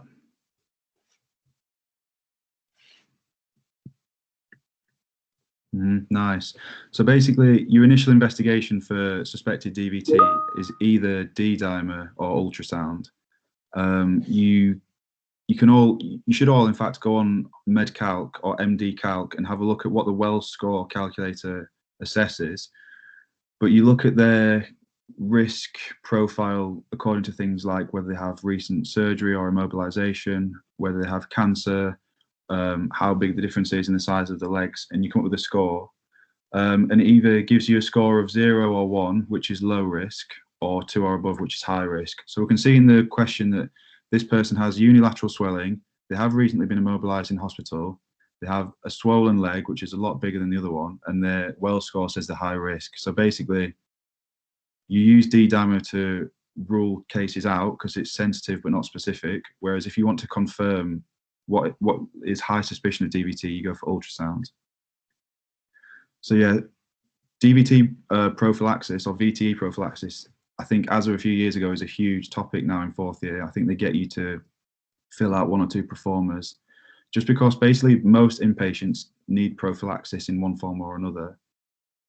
It's not so much that DVTs themselves are a massively common problem, but they can cause PE if you don't recognize them. So this flow diagram is horrible, but I think it shows the extent of what you need to know and then some.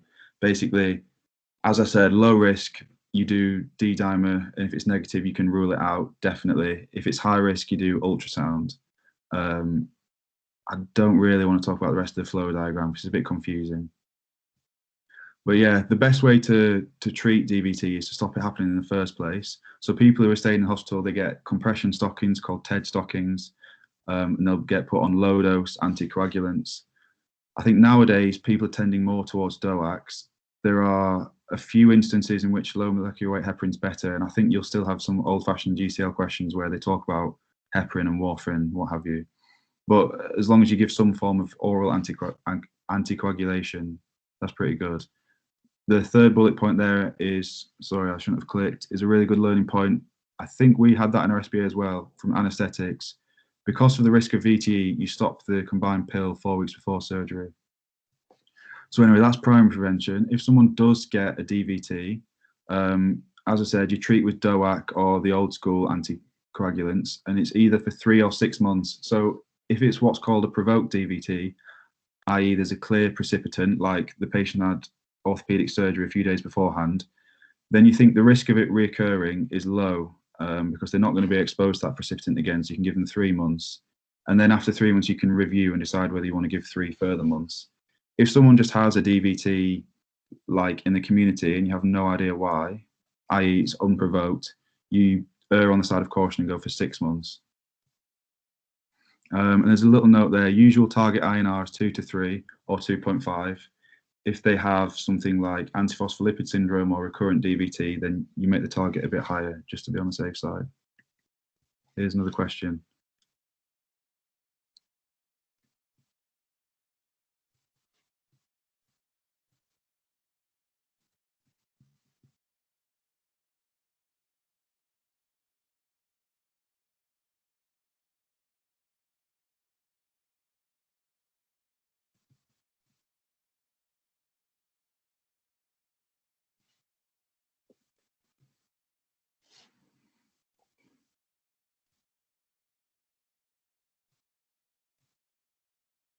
I think this is quite a difficult one, by the way, so don't worry if you're not sure. I've included it to make a point.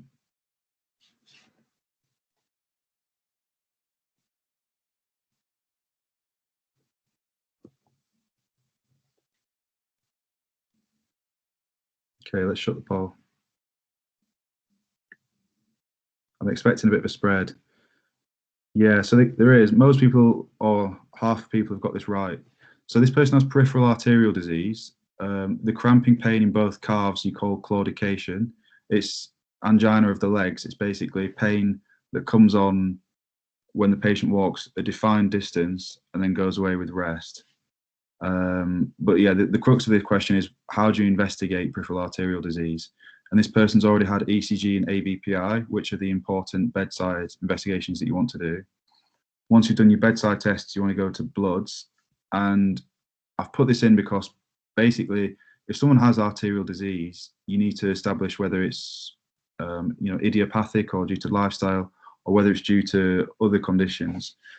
So you need to do HbA1c to check whether diabetes, which might be unrecognized or unregulated, is contributing to this. Full blood count, because an older patient may have anemia, which may indicate cancer that's causing them to have claudication, and they may have a high level of lipids that's unchecked. So, bit of a tough question, I think, but just want to highlight the point that with this kind of thing, where the condition doesn't occur or can occur with significant causes, you need to cast a wide net initially. This one's quite a good question, and I think this is a proper exam classic.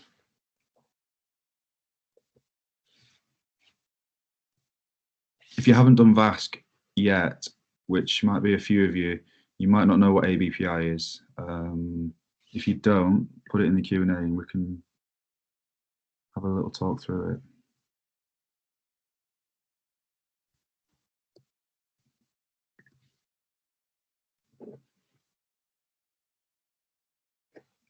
Otherwise, I'll assume everyone knows what ABPI is.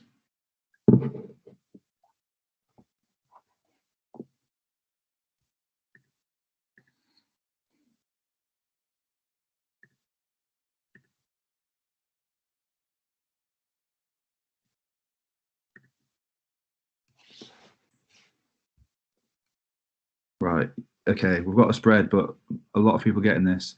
So yeah, it's a bit of a toughie.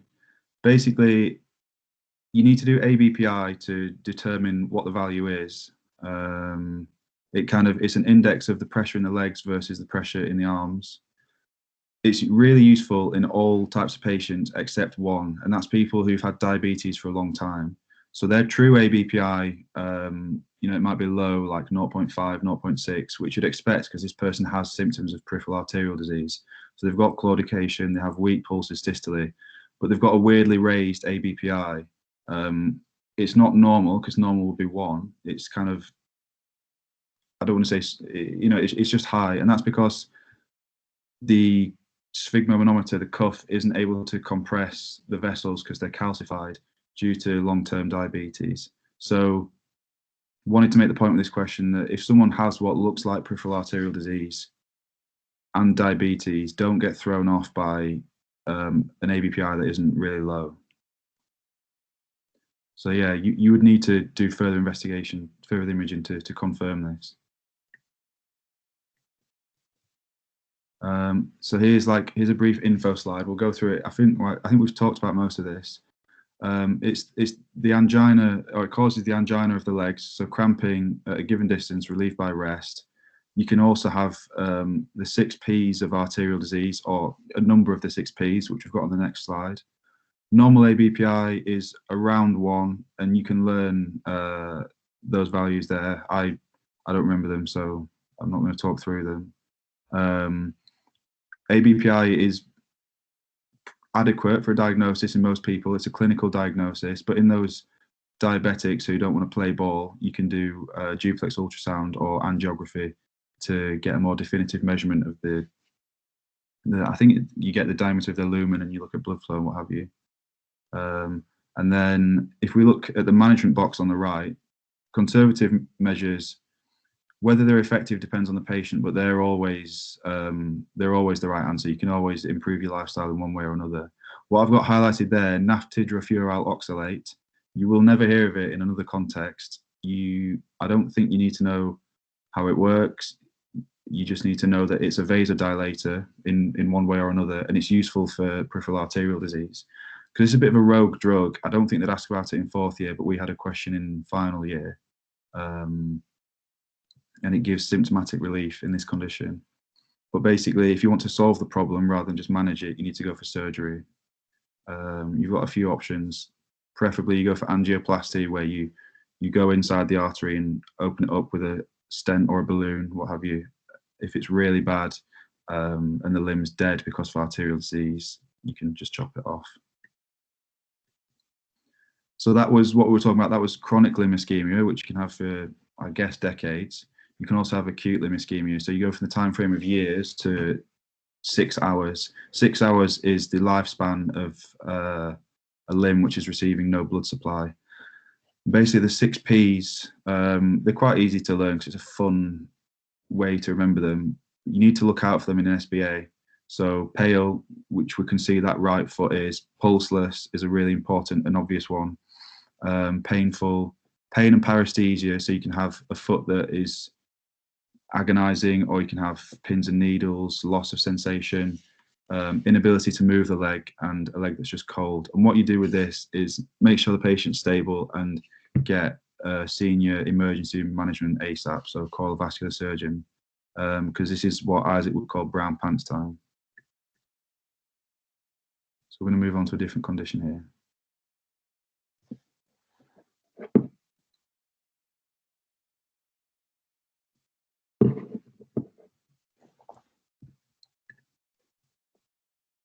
Oh, sorry, I've just seen, could you explain ABPI? Yeah, we'll do this question and then I'll go back and explain it.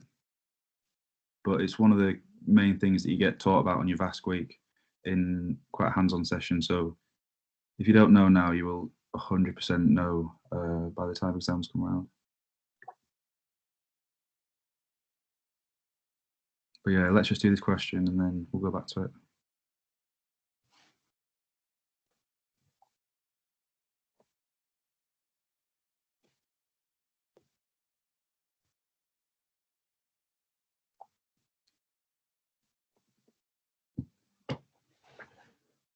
Let's shut the poll, see what we've got.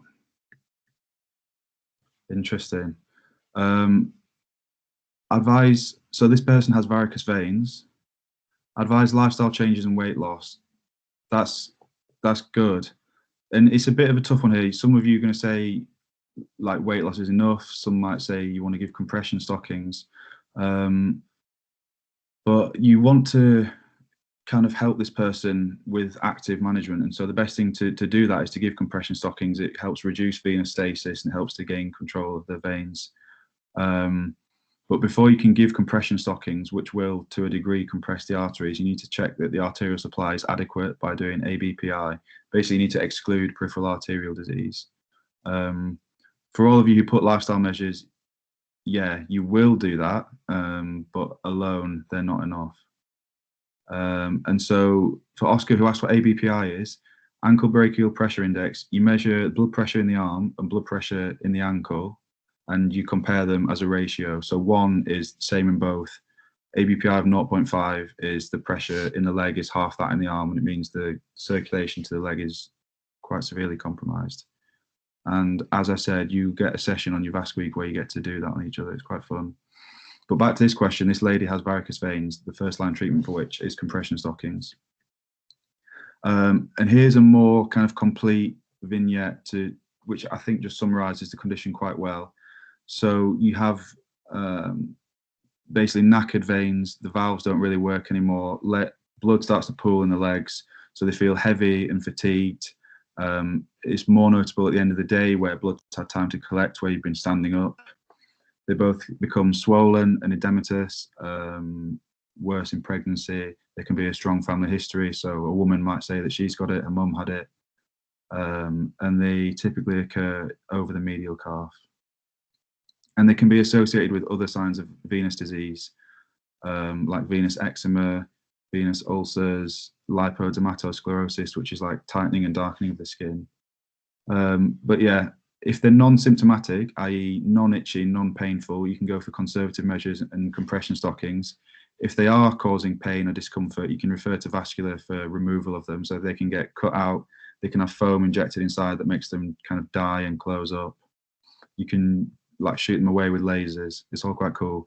But you would not do that for cosmetic purposes. If a woman said, like, if there's a question about someone in GP, I shouldn't say it's all women. If a man comes to GP, complains about his unsightly veins, tell him, deal with it, lose weight, we'll get some stockings. If he says it's itchy and painful, then you want to refer to do something about that. Here is a question.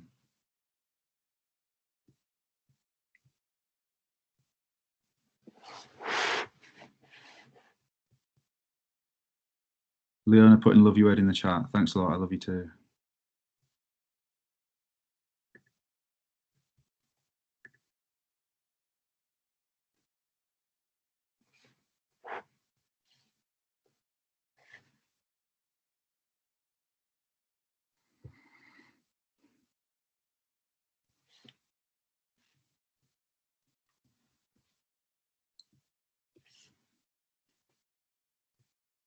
Okay, let's close the poll. We've only got 2 more questions after this, so fear not, we're near the end. You guys must be pretty exhausted by now. Most people got it right. What I'm describing here is a venous ulcer.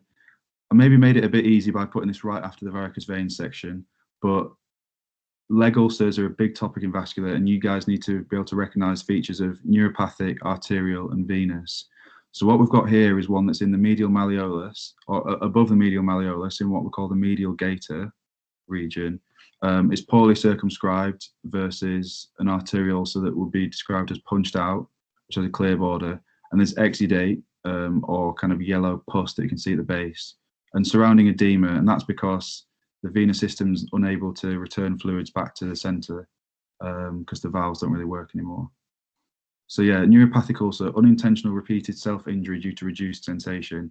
That's basically might be part of a Charcot foot in diabetes, and you would get neuropathic ulcer on a pressure point, so more on the foot than on the ankle itself, and the person kind of hurts themselves, and because they've got diabetic neuropathy, there's no pain, they don't realize, and hurt themselves a bit more and a bit more and a bit more until they get this like great big ulcer that they just don't know about because they don't look after their feet. Arterial ulcer, skin necrosis due to inadequate arterial supply. Exactly. So on this slide, we can see we've talked about venous ulcer. In the middle, arterial ulcer. So you'll have some of the 6 Ps of arterial disease. So it might be pale, cold, cyanotic, pulseless. What we call punched out. So the border is really clear cut. And then neuropathic. Yeah, it's on pressure areas. It's due to self-injury because the patient doesn't realize that they're doing it. So an SBA would have someone with a leg ulcer, and it might be a bit confounding, like they might have diabetes, but not have a classic neuropathic ulcer. So you want to look for the features, basically, where is it? What does it look like? Does it hurt? And I would say you can draw the line there with ulcers. Here is quite an exciting SBA.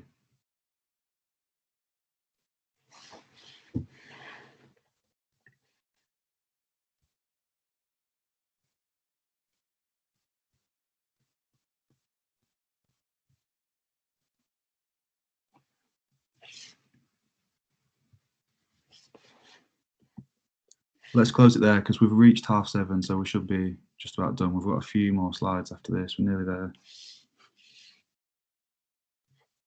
Sweat, if you wouldn't mind.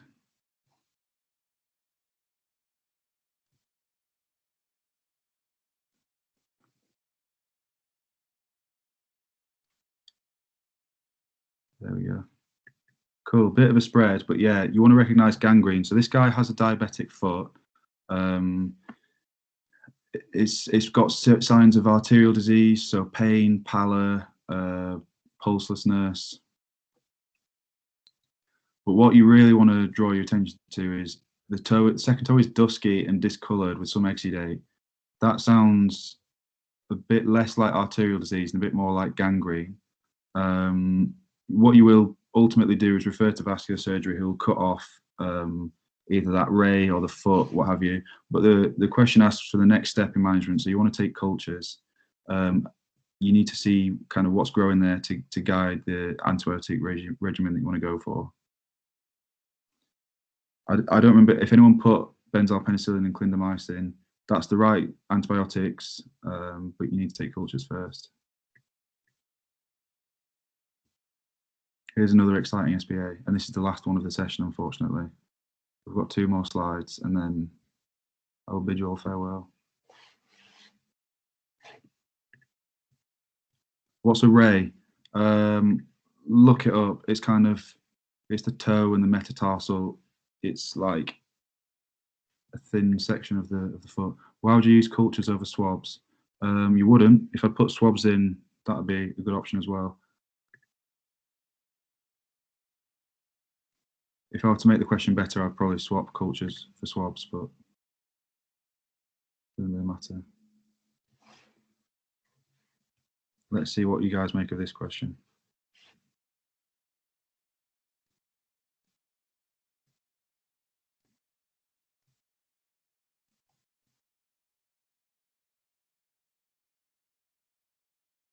Okay, nice. So it looks like cellulitis. It's got a red, painful, swollen right leg. You know, it looks like DVT as well. I should have added that he's got fever, but the pain is excruciating. And even though the leg looks the same, after some hours, it gets worse. So the point is, cellulitis, or something that looks like cellulitis in a really unwell patient with lots of pain, actually might not be. And you need to consider the worst. The worst in this case being necrotizing fasciitis. And the only way to manage that is, well, alongside antibiotics, is to basically cut out all the dead tissue.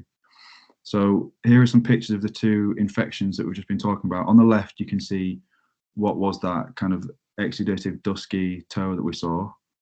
There's a few different types of gangrene to know about. Dry gangrene is just due to necrosis, i.e. just due to arteries getting blocked up and lack of blood supply, not necessarily due to infection.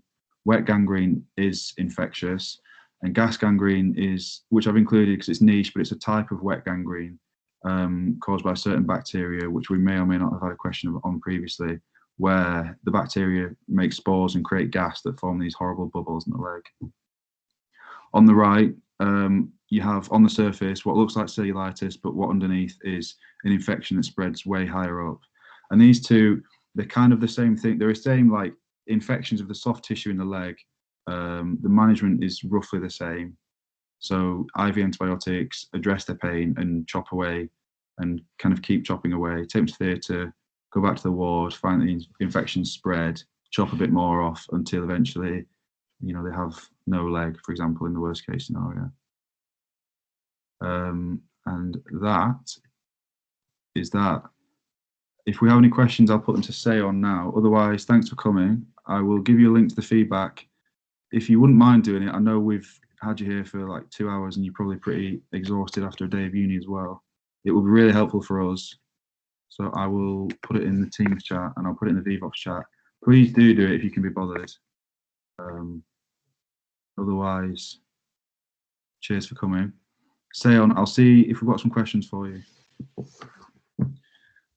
So the cultures versus swabs thing, yeah, that was a poorly written question. I should have put in swabs, but I think as Isaac's put, you can rule out sepsis or rule in sepsis with blood cultures. Seon, do you know much about ray amputations? A bit of an ortho thing. Yeah, not really. I'm not going to be able to shed much light on that, I'm afraid. No worries. I think a ray is like an anatomical term of the foot where it is the first phalanx or set of phalanges and the metatarsal and possibly the proximal bones to that.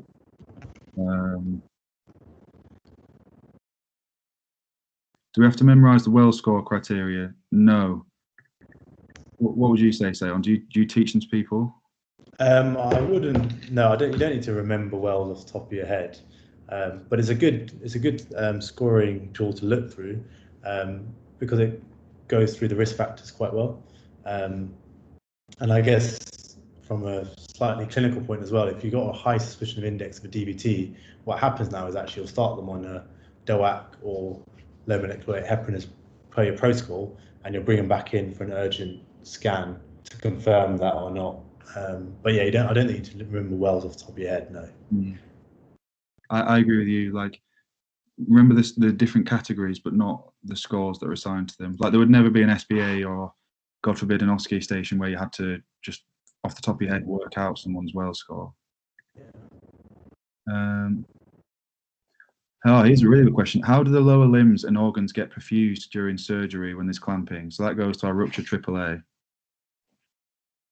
I think I know that one. Maybe Seon can give a better answer. I'll go for it, and I'll add in. So we've said that the limbs have a 6-hour lifespan. So you have 6 hours to do the surgery once you put the clamp on, basically. Yeah. So sorry.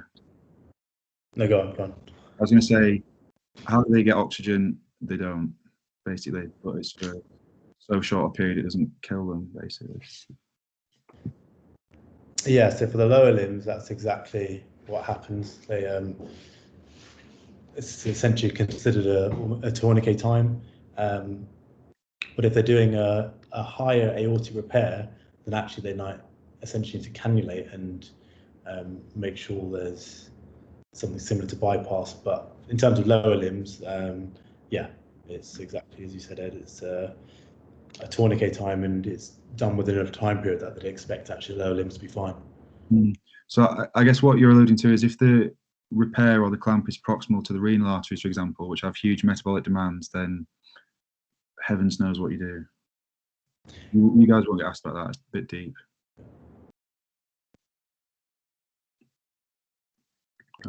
Any more questions for Seon? Someone's put in the chat, and it's got a lot of likes. Seon is a lad.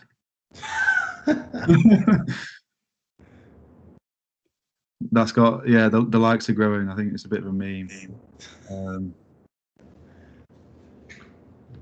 Any questions about a career in ENT or teaching? Would anyone like to know? We've got the maestro himself.